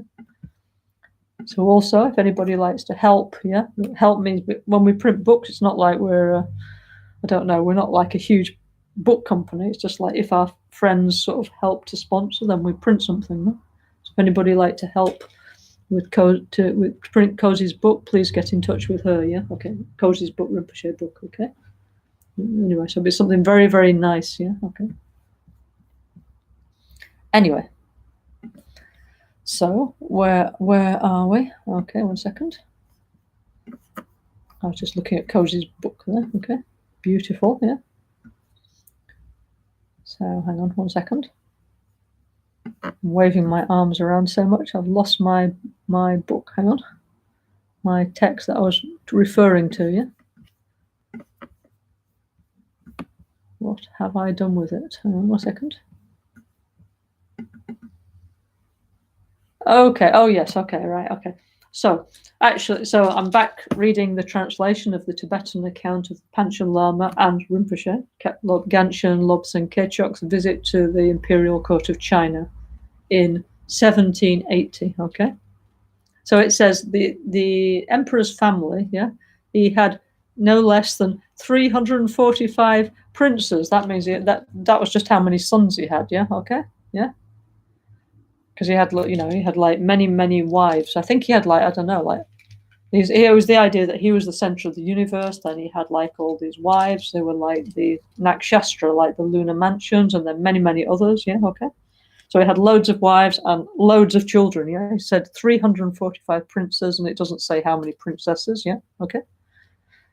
And all these hundreds of sons and daughters, they presented the Panchen Lama with kataks, and they presented a mandala offering. Yeah, full of gold. Yeah, like real gold. Yeah, piled up. Yeah, okay. Then all kinds of beautiful, incredible things. Yeah. Beautiful. There's a huge list of all the beautiful brocades and velvets and all the incredible things that they gave to the Panchen Lama. Yeah. So then the Panchen Lama gave the Chagwang. Yeah. Hand blessing. Yeah. Blessed each one of them. Yeah. 300. Yeah. About 500 sons and daughters. Yeah. And then they all drank tea together. Yeah. And then His Holiness the Panchen Lama gave scarves to the emperor and all of them. Another Buddha statue.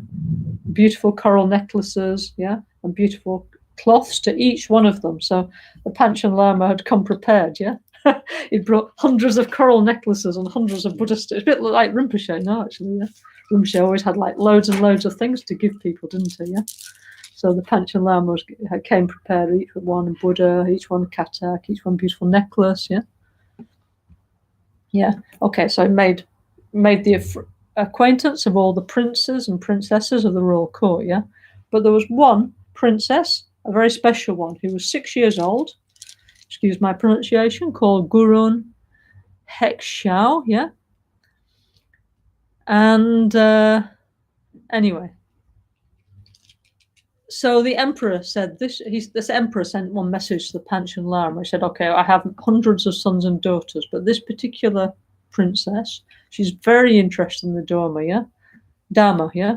And I treat her equally with all my sons, all the princesses, in the way I treat her, and also the way that I feel about her, how much I love her, yeah, okay? And it says, my daughter's good tendencies towards Buddhism must be the result of her own actions in a previous life, yeah? So she said she has very strong faith in you, Panchen Lama, yeah? And is very interested to meet you in person. So I'm sending you together with all the princes, yeah, okay? So it says, please bless her and benefit her in this life and the next. Panchen Erdenai. This is the Chinese title of the Panchen Lama. Okay, so Then, okay, so of all these hundreds of princes and princesses, yeah, the Panchen Lama asked this little girl, 6 years, said, please come here, come and sit next to me, come and talk to me, okay? So he said, please come here, sit down, sit like cross-legged, like in the Tibetan style, yeah? And he said, please don't stay like this, like in the Chinese respectful way. Please come and sit cross-legged, let's have tea together here, okay? But the little princess said, I'm sorry, I can't sit like this in front of my own father, the emperor.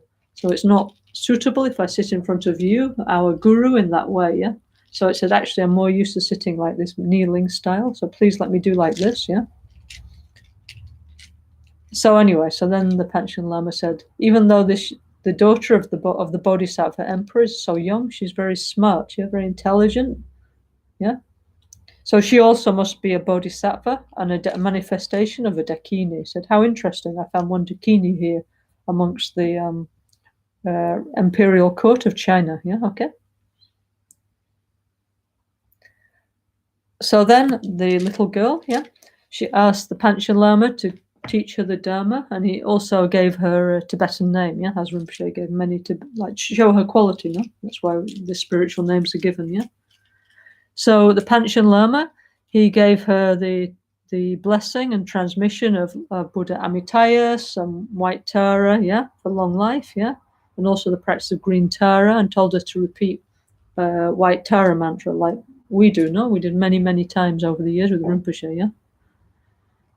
And he also gave her the name Sonam Pelki Drolma, yeah, which means Tara, yeah, the savior, the liberator, yeah, of glorious merit, yeah, okay.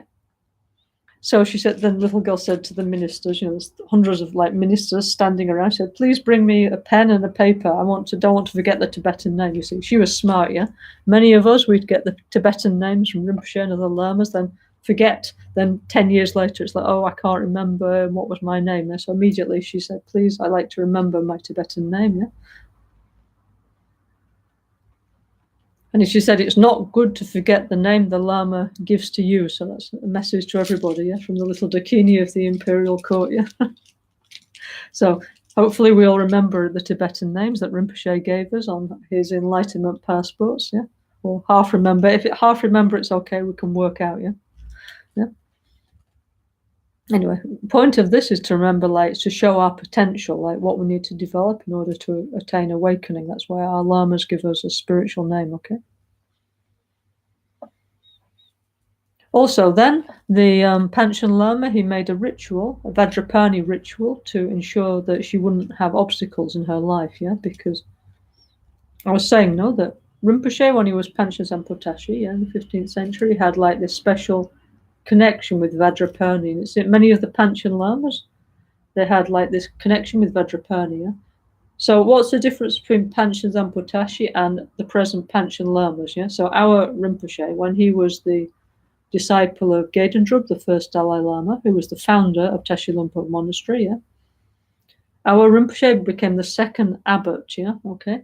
Now the title Panchen, it means like great pandita, great teacher, yeah? So it's actually the title of the abbots of Tashi Lumpo Monastery, okay? But after that time, there was one very famous enlightened Tibetan master called Gyawa Ensapa, yeah, who's connected with Panchen Lama, who became the abbot of Tashi Lumpo, and he's considered to have achieved enlightenment in that life, yeah. And he was recognized as being the first Panchen Lama. So from that time, from the time of Gyawa Ensapa, yeah, the victorious one who stayed in isolation, because he was a meditator, yeah, till the time of the 11th Panchen Lama. The Panchen Lamas have been like one incarnation lineage, yeah, have the same High Lama reincarnating again and again, yeah. So our Lama, our Ganshin Rinpoche, yeah, who was also a Panchen Lama, that was before that time, yeah. So, okay. So that's why our Rinpoche is also a Panchen Lama, but he's not the Panchen Lama, okay, because it was a title of the abbots of Tashi Lumpo, yeah.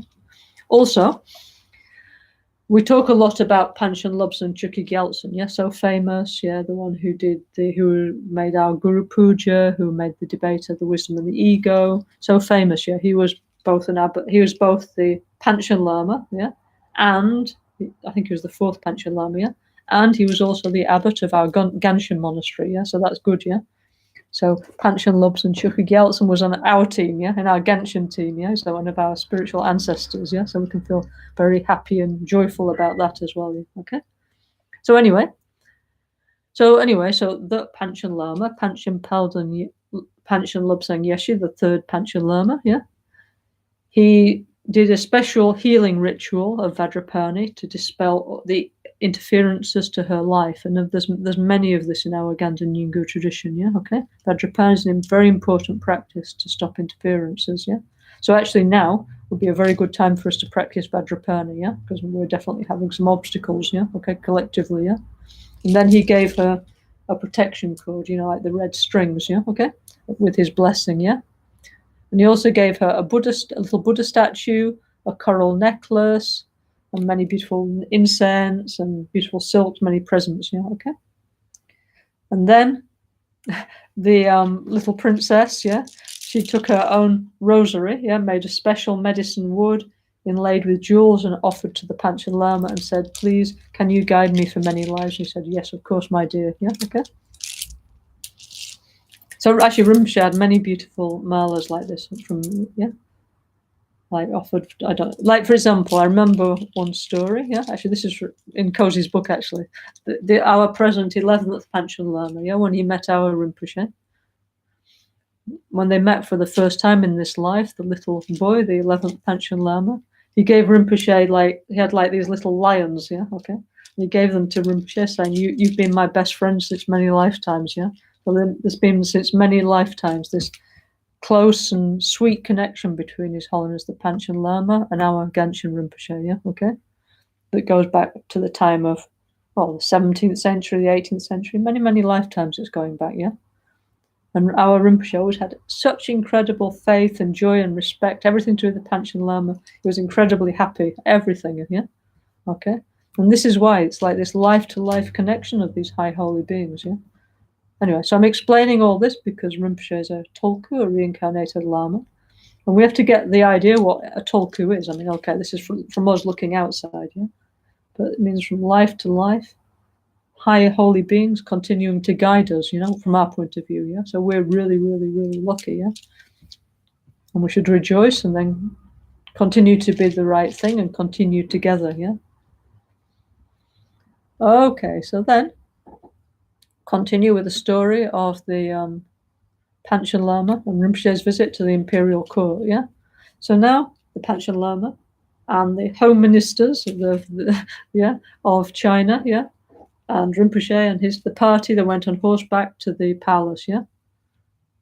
And it says, okay, when they got to the emperor, yeah, the Panchen Lama left all his followers outside the main gate and proceeded only with his cook. And actually his cook was Rinpoche, yeah? Our Rinpoche, yeah?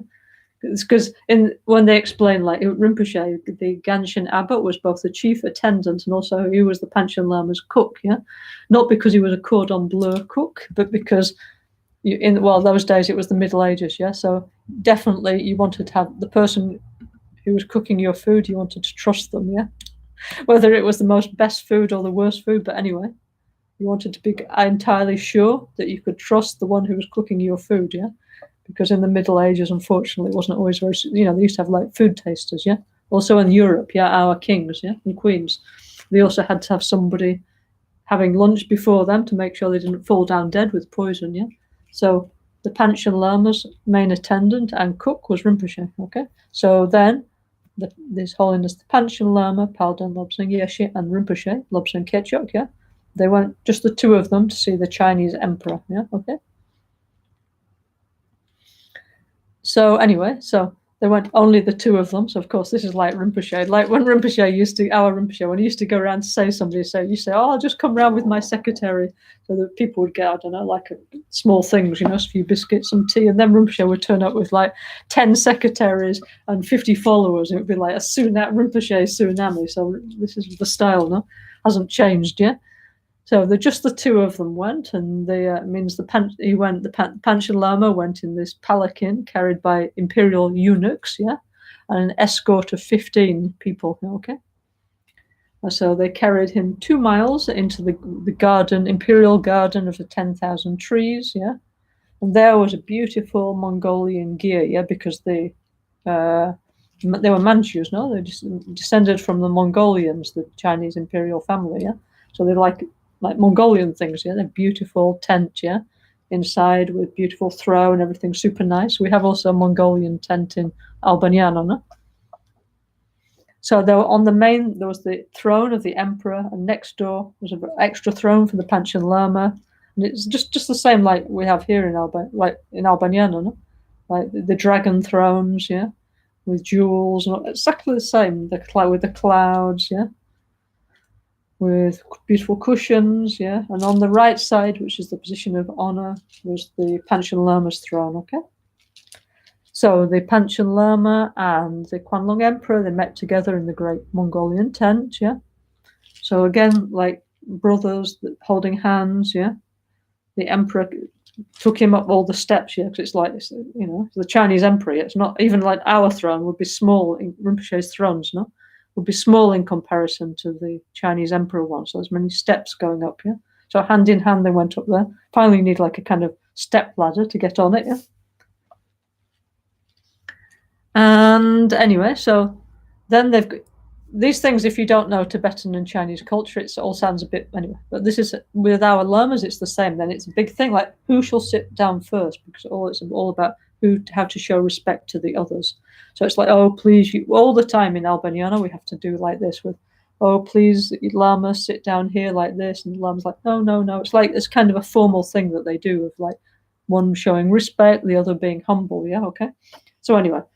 The Panchen Lama and the Chinese emperor, they do like this. And finally, they need to both sit down together at the same time to show they're both equals, okay? So then they have a small snack, which was 100 plates of food served on golden dishes with golden silk tablecloths. Must have been small dishes, no? Like tapas or something, otherwise it'd become too much, no? Yeah. And so they had 100 golden dishes on golden tablecloths, and everybody else, the entourage, they had only 50 silver plates of food and on white silk tablecloths, yeah, okay? And it said every time before the Chinese emperor tasted his food, he offered first to the Panchen Lama, yeah? And the Panchen Lama's cook, yeah? Rinpoche, yeah? And also the manager of the Panchen Lama, 2 lay officials, and the Tibetan abbot of Yongze Gong Gompa were in attendance, yeah? So we call his Chanzo, no, in Tibetan, yeah, like his manager. Yeah? Okay, so the manager was there, and so anyway, several of these Chamso taking care of the affairs of the Lama, yeah, and the abbot of Ganshan, who was also his cook, yeah. They were all there together having very close and nice experience together with the Chinese emperor, yeah, which is impossible in those days, yeah. So it says then, there were performances of Mongolian music, like we had many, many times in Albaniano. Rinpoche invited many times the Institute of Mongolian Performing Arts to Albaniano. I remember one time 2 or 3 years ago, very nice, yeah, in the summer. It was like super hot, yeah. Now, maybe with climate change, it's a bit warmer in Mongolia. But I remember when we first went to Mongolia, I remember the Mongolians were saying like 20 degrees. They were almost like dying of heat stroke, yeah. But they kept, anyway, the Mongolian performing art troupe, the National Performing Art Company, they came to Albaniano, and they were wearing all this like Mongolian clothes, like silk, very thick. And I remember they were almost like dying of the sweating to death, yeah, because it was super hot, yeah. But anyway, we had this many times in Rinpoche. I invite the Mongolians, and also members of the Mongolian embassy, of course, also members of the Chinese embassy to Albaniano. So this relationship that Rinpoche has, with the Chinese government and also the Mongolian government, lifetimes, yeah. It's not just, oh, why is he doing this? Because it's like another thing. It's since lifetimes, it's hundreds of years. Rinpoche has a close relationship, actually, yeah. So it says here that the emperor, he had performances of Mongolian music, and it says they had wrestling, and they have this thing like they go like a Garuda, yeah. The Mongolian wrestlers, they have this pointy hat, yeah, and they cover themselves in oil, and they had Mongolian wrestling, yeah. And then they had acrobats. So the Mongolians are especially good at contortionism. Yeah, okay. We also saw that many times with Rinpoche. So like incredible. Like I don't know, they can contort their bodies in ways incredible, really amazing. Yeah. So they had all these troops of Mongolian contortionists and acrobats, like kind of like Cirque du Soleil type things. Yeah. And it says, okay, so there's a whole Cirque du Soleil thing going on. Yeah. And also they had magicians. So also Rinpoche used to like going to magic, seeing all this, he liked very much all these kind of performances, yeah, our Rinpoche in this life, yeah. So sometimes, actually, we saw many of these in Milan, in Beijing, many places, yeah. And actually, one thing that Rinpoche never really used to watch TV, like any kind of entertainment, yeah. He only used to watch like the news and would pray and dedicate for world events, for world peace. But sometimes, occasionally, he would watch like circus. He liked that, because he had like, it's like this kind of, this like imperial culture actually since the Middle Ages, yeah. So I used to like sometimes watching like acrobats and this kind of thing, yeah. Okay. Then there were displays of horsemanship, yeah. And then it says many of the eunuchs of the imperial court performed historical plays and sang opera. They were like, we had those in the West, no? What do they call them? Anyway, there were some special kind of male singers because they were eunuchs. So the Chinese court, they also had those, yeah. And it said there were many and varied performances, and it was like a pure land, yeah, okay. So then the emperor talked with the Panchen Lama, and it says, is the hot weather disturbing you? Because he's from Tibet, yeah, okay. And the Lama said, no, not at all. It says, for me, it's not hot or cold, but it's perfect, yeah. I have no problem with the water. For me, the water's okay. Yeah, like I am not getting sick. I'm very happy. My mind's clear. I'm very happy here, yeah, okay. And the Chinese emperor said, how wonderful, yeah. I'm so happy the Lama, our guru, looks healthy. So I'm so happy, yeah.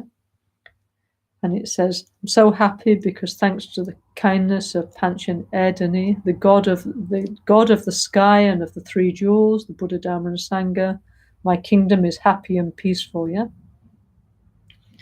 And that the holy teachings of the Yellow Hat School of Lama Tsongkhapa are developing throughout China, yeah. And it says the Manchus, that's his dynasty, yeah. The Manchus, it's like in England we have the Windsors, yeah, that's our royal family. So the Chinese royal family at the time was called the Manchus, yeah. So it says the Manchus and the 8 inner banners, yeah, his supporters, yeah.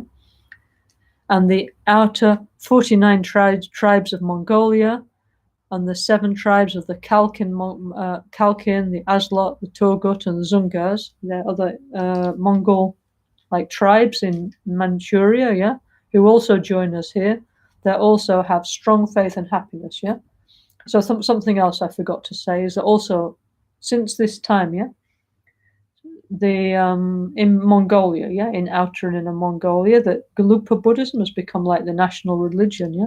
Since the time of the Manchu emperors, yeah, okay, who are Mongolian, so they completely were into Lama Tsongkhapa and our lineage and our practices. So that's why Mongolia became like, even more than Tibet actually, full of Gelugpas everywhere, yeah, and still even to this day, like nowadays, like Rinpoche, many times when he used to go to Mongolia, yeah, he would come back with many incredible texts that had survived, yeah, despite the 20th century and all its dramas, yeah. Many beautiful Gelugpa texts, which he still has in Albaniano, yeah. Like some with like gold writing, jeweled writing, and others like precious texts of our meditation lineage that maybe was lost or something, and then he found again. So, for example, the astrological practice that Rinpoche liked a lot, yeah, the practice of the 28 lords of the constellations. One time Rinpoche was in Mongolia, and one Lama gave him this text, and then he'd bring back to Albaniano, and he'd translate it, and now it's a practice that many of us, we do very often, yeah. So, also since lifetimes, Rinpoche's had like a connection with Mongolia, yeah, which maybe we'll talk about specifically another time, yeah. So I'm just trying to show you how it all like fits together. It's fascinating, yeah. Okay. I mean, us, for example, you or me. You said, "What did you do in your past life?" We say, no idea." And what they say in Tibetan Buddhism is, if you want to know what you did in your past life, look at yourself now. So then you think, okay, I was in my past life, I was a fool, or I was a drunken party goer, or whatever I am now. But with these high lamas, you think, that you can see that what they are now reflects their many, many lives of past incarnations and good works throughout the centuries. That's the difference between the high lamas and ourselves. Yeah, we were just like ordinary people full of delusions, making a mess of our lives, and here we are again. Yeah, but fortunately, we have the good karma to meet these high beings who are guiding us. Yeah, but these high beings like Rinpoche, and Panchen Lama, and these other great Pabonka Rinpoche, these other great masters, since lifetimes, you can see the difference. Yeah, so that's actually why we respect them. Yeah, okay. Anyway, so it says, anyway, the emperor said to the Panchen Lama, please, could you come to my Potala palace? Yeah, that means he's the one in China that he built. Yeah, and to the Tashi Lumpo palace I've built for you, and please teach the monks there how to do all the prayers, how to do everything, and I'll come together. Yeah, okay. And it said, this is my 70th birthday. Yeah, okay. That's a very special moment. Well, 70 is the year that you become like old in Asia. Okay. From the age of 16 till 70, you're like in the prime of life, and from 70 to 100, you're old. Okay.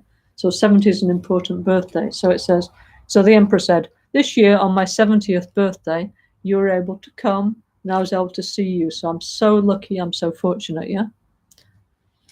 So then the Panchen Lama said, you, Lord of Heaven, Emperor Manjushri, who brings peace and happiness to the world, you spread Buddhism, and you particularly promote the teachings of special teachings of Lama Tsongkhapa. Yeah. And it says, so for all the beings under you, which is a lot, yeah, the Chinese people, yeah, you bring the Dharma, wealth, and happiness. So thanks to your kindness, an insignificant Lama like myself is able to attend your birthday party, yeah, and get to meet you, yeah. He said, I can't repay this, but of course I will come and visit your Patala and your Tashi Lumpo, these ones that the Chinese emperor had rebuilt in China, and I will pray for your long life and that you have a long and prosperous reign in your kingdom, yeah, okay? And then they spent a long time talking about the Dharma, okay? Okay. So then the story continues, yeah? After that, they had to go to the opera. So it's not like we have to go to the opera and it takes 3 hours. So their opera, Chinese and Tibetan opera, takes 10 days. Can you imagine, yeah? You have to sit through an opera for 10 days, but in fact, that's how it is, yeah? Also, it's always the same, yeah? Like many times Rinpoche went in Tibet, no? And you see all these performances, of opera and the monks dancing.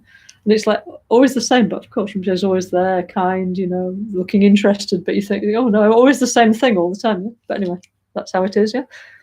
So anyway, the emperor kindly invited the Panchen Lama just to attend the opening, and he said he didn't have to go to the 10 days of the opera, so he had a kind of a break, yeah? So then the little princess, the one who was recognized as a Dakini, she presented the Panchen Lama with a pearl necklace, yeah? Because she said, a few days ago, you gave me the Dharma teaching and I didn't give you anything, so I'd like to give you this pearl necklace to say thank you, yeah? So then the Panchen Lama accepted her necklace, yeah, not because he needed her necklace, but to create an auspicious connection between them, and blessed her in return, yeah? Okay, so then the Panchen Lama and Chankya Ronpa Dorje, yeah, and our Rinpoche, Ganshan Lobsang Kechok, and the whole group of them, yeah, it says they went to the shores of the lake. I think this is, Cozy knows better than me, but I think this is one of these palaces that the Kwanlong Emperor had built for the Panchen Lama, so they went there, yeah, okay. So then they all got on a yacht, yeah, and it says the opera was to be held. Oh no, it says the opera was to be held at the emperor's mother's residence, yeah. So they made a beautiful theatre, yeah. So you see, also in Albaniana we have a theatre. So it's not because Rinpoche is weird; it's like kind of normal actually in the Chinese Tibetan culture, yeah. Okay. So then they had like a theatre, beautiful theatre, okay, beautiful back set and very nice seats and everything, yeah. And anyway, but then the emperor said to him, actually, all this is in Chinese, so it'd be better take you. Okay, just come and say hello, give my mother a blessing, then you can go and take a rest, because otherwise you'd be a bit bored. 10 days in Chinese opera in Chinese, yeah. So anyway, so then it says, okay, it says the next section, which is summarized, it says there was a long life ceremony which the Panchen Lama performed for the emperor. So we can imagine what that was like, because we had many, many, many with Rinpoche now in Albaniano, yeah, okay. So then it explains in great detail about that, yeah. Anyway, so then it continues, and then it's a very much similar to when Rinpoche used to go in Tibet, actually, and visit all these high lamas, like the style, yeah, okay, this kind of imperial style that the high lamas still treat each other, no, okay. So it says there were many yurts, Mongolian yurts set up around the palace, yeah, and many of the ministers were dressed in, the kind of Mongolian finery, yeah, and they held umbrellas and weapons and played music, yeah. And they all came to receive blessings like day and night, yeah, from the Panchen Lama, yeah. Then it says some of the imperial eunuchs and the Chinese ministers requested a teaching to create a positive dependence. So the Panchen Lama gave the transmission of Migsema, of Lama Tsongkhapa, yeah, and of Rigsun Gompo, which means Chenrezig, Manjusri, and Vajrapani, and white and green Tara and Amitaya. So exactly what we do now, yeah, was the practice that what we do, yeah, exactly is what the Chinese imperial court was practicing in the 18th century, yeah, okay. Because of course we're not the first generation at all to do these practices. We have what we call it. We have a lineage, yeah. So it means from life to life, our lamas have continued with both the lineage of explanation and the lineage of realization, yeah, exactly, yeah. This is why our lineage is very powerful, yeah, because through the centuries our great lamas have continued with the same practices, the same blessings, yeah, okay. So we're very lucky now that we received all this from Rinpoche, yeah, okay. Anyway, so it says then they had like a mere 400 musicians came, yeah, and okay, anyway, and so on, yeah. Anyway, so they had like beautiful parties and picnics together, yeah, and beautiful food and more wrestlers, yeah, and singing and dancing and more acrobats, yeah, and magic tricks, yeah. And it says there were dancing boys dressed up as yaks and snow lions, which we saw many times now in Tibet and China, yeah. Also there were puppet shows, yeah.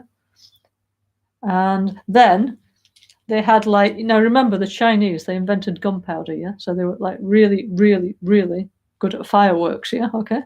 I don't know if you remember like the Beijing Olympics a few years ago, all that kind of stuff. So it sounds like something like that. So the Chinese emperor put on a kind of show, yeah, which looked like the opening of the Beijing Olympics with incredible fireworks, yeah? Okay.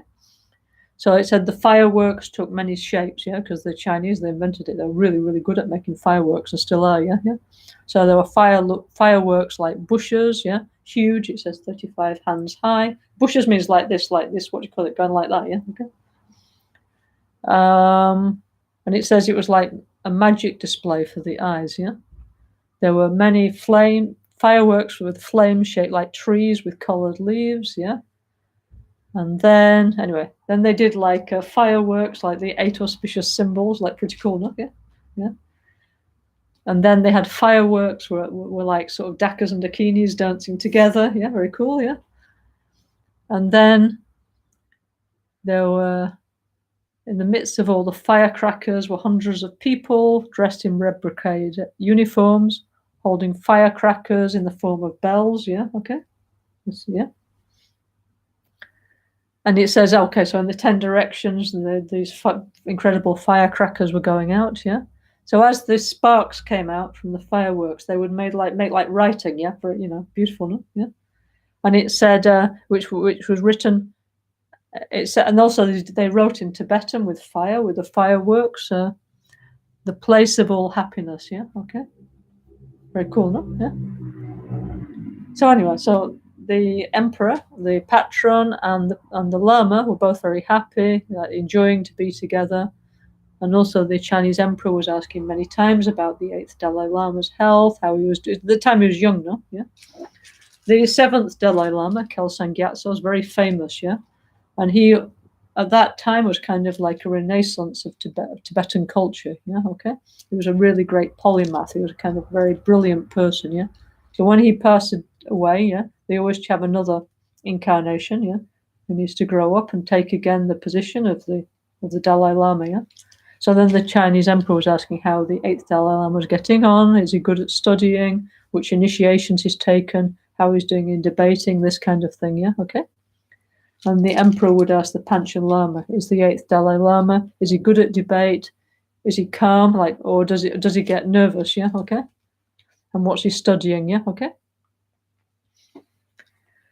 And then the Panchen Lama said to the Chinese emperor, the Dalai Lama is omniscient as an emanation of Avalokiteshvara, yeah, and actually doesn't need to study and practice to attain his goals, but in order to set a good example for his students and followers, he needs to make a great effort, yeah? Okay, so this is an important point, yeah, because even though our high lamas are tulkus, okay, they're life to life, they have this continuum of incredible realization, but still they have to go to school, yeah? Still they have to study, yeah? Because that's how it is, yeah? Now, it's like, how can I say, yeah? They have all these incredible imprints, but somehow still they also have to go into this like system of study in order for them to awaken. Although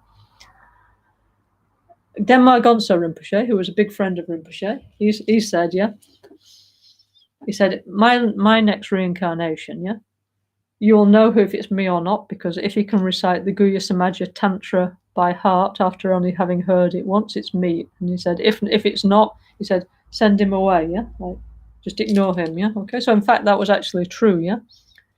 So these really high incarnations, they have like, one hand, they have like this superpower, like incredible memory and this and that, but still, here it says for the sake of disciples. But anyway, they must anyway go through the study program, yeah, okay. So also this is, anyway, we hope in the future, when future Rinpoche comes back, yeah, then also our Rinpoche will again enter into his studies and, grow up again and continue to guide our NgalSo tradition, yeah, please, yeah. And continue to guide many, many, many people, yeah. But our Rinpoche said he wants to be educated in Albaniano, okay, mainly, and in Tashi Lumpo, yeah. Okay. Anyway, so the Chinese emperor is asking about how the 8th Dalai Lama is doing with his studies, yeah. And then the Panchen Lama says, oh, he's been studying Lamrim Chenmo, yeah, from Lama Tsongkhapa, and the Vajramala, yeah. That's ours. That's what we receive now. And also the Mitra Gyatso. Remember, the Mitra Gyatso is the series of initiations going back to Mitra Yogin and Trupul Lotsawa from the 12th century. Yeah, very important. Yeah, and the Druptab Gyatso, the Ocean of Sadhanas, and the Bari Gyatso. These are like the main cycles of practices. Yeah, in our Galupa tradition. Yeah. And it said, anyway, the Panchen Lama said, what I received from my Lama Vajradhara and the 7th Dalai Lama, yeah, my Lama Vajradhara, the 7th Dalai Lama, I will give back to him entirely, and I honor him as a holder of all the teachings of Buddhism. So that's how it goes, yeah. Whatever you receive from your guru, actually, it's like you're just keeping it for the next generation. And this, okay, we're not the Panchen Lama or anything, but we have to think like this, yeah. What we receive now, we need to keep in good condition and give to the next generation of course, to Rinpoche and, the future generation of the NgalSo practitioners, okay? Okay, so actually, sorry, it's already 9 o'clock, yeah? So this story, we have to continue on Thursday, yeah? Okay? So this story continues, and anyway, you will see if you come back on Thursday. There's a lot more to this story, yeah? And actually about the pandemic. I mean, now we have our COVID, unfortunately, in the world, we have the COVID pandemic at the moment, yeah. But this time there was a smallpox pandemic throughout China, okay? So anyway, you will see if you come back on Thursday, the next part of the story and what happened, okay? So anyway, so Rinpoche, he talked many times about his life as when he was this Lobsang Kechok, who went together with the Panchen Lama to the imperial court, yeah. And the other day, I found so many things, no? Rinpoche left so many incredible things, no, that we're gradually looking at and digesting, yeah. So hang on, let me find it. So the other day, I found one poem that Rinpoche wrote many, many years ago, talking about his past lives. Let me just see if I can find it, yeah? Okay, let me see. Let's have, okay, 1 second.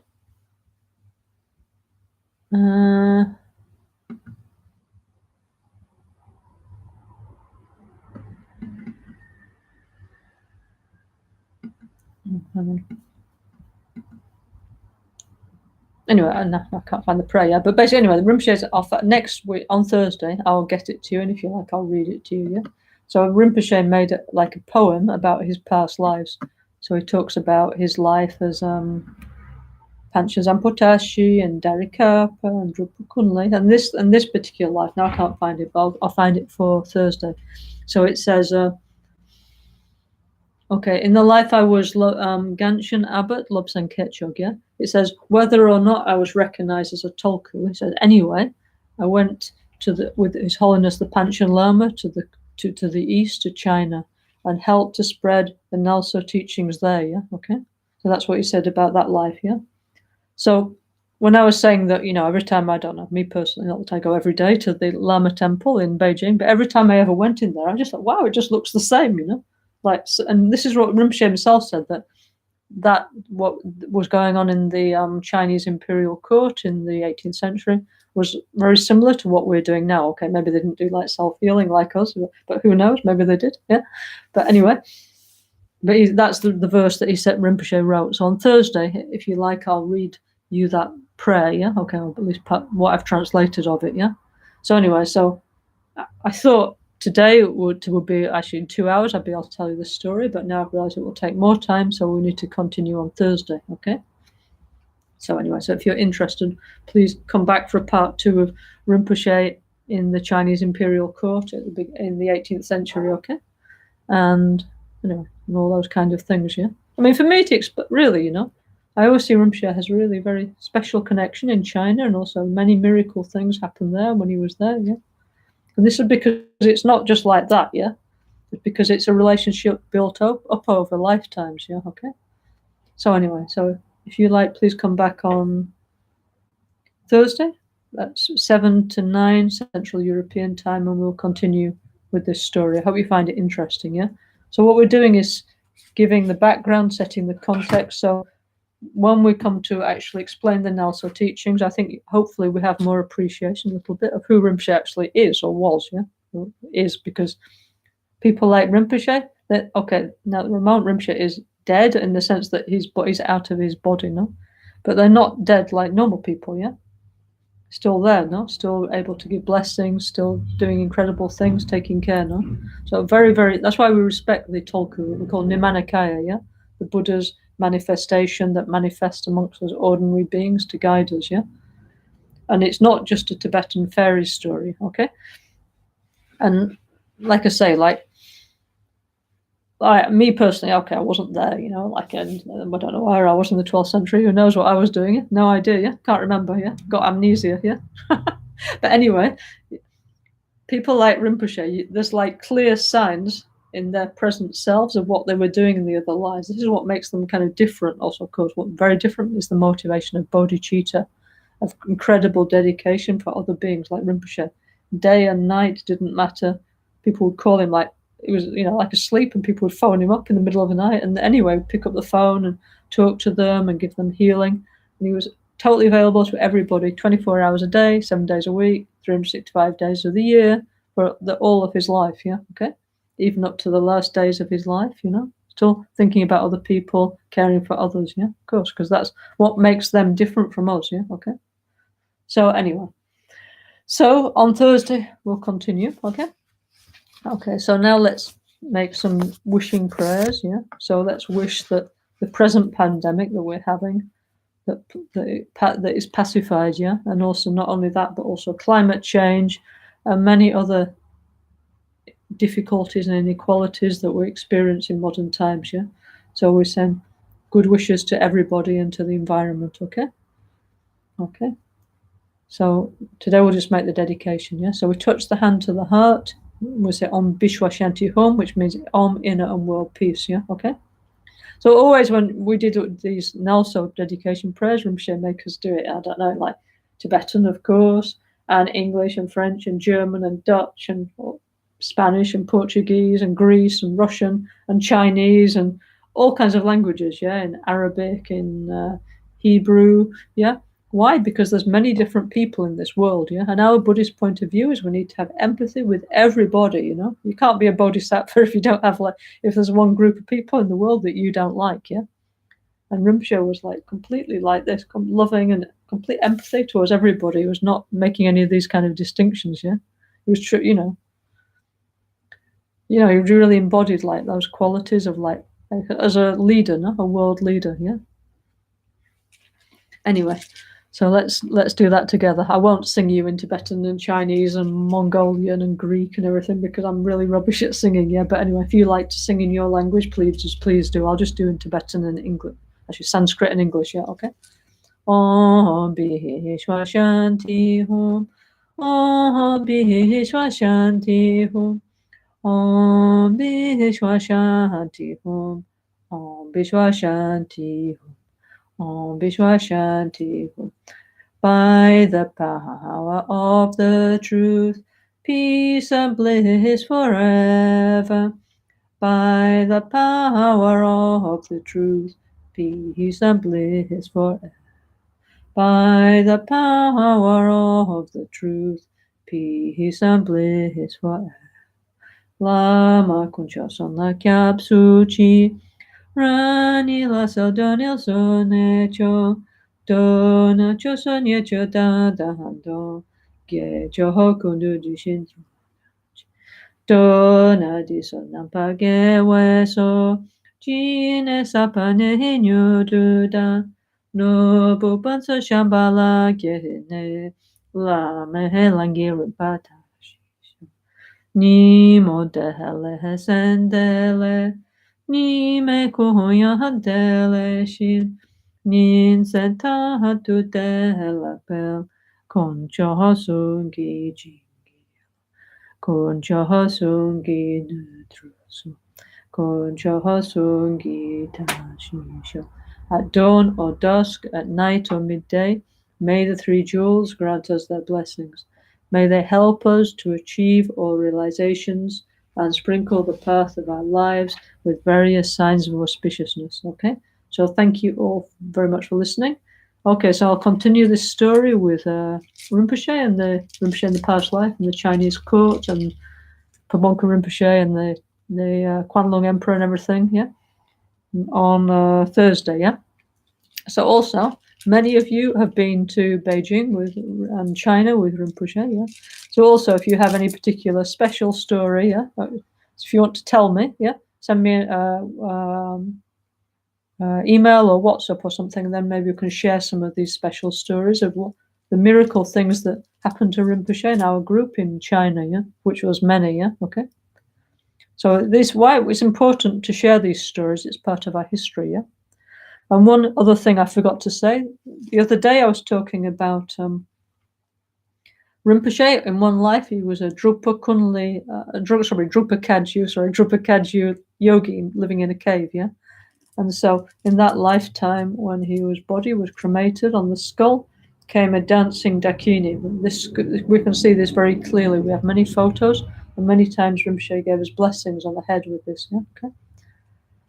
So, oh yes, what I was going to say is that Elder from Brazil, one of our friends, no, he reminded me that also His Holiness Song Rinpoche, who was Rinpoche's one very close teacher, no, in this life, yeah, when he was cremated, also on his skull came out the letter A, Tibetan letter A, which looks a bit like an Om, but without the tick thing, the narrow. Okay. Anyway, so even to these modern times, these things still happen. And I know it all sounds very incredible at first, can't believe it, but they are actually true, yeah? And it's a really, really fascinating part of our It's a very special and precious part of our Vajrayana Buddhism, yeah.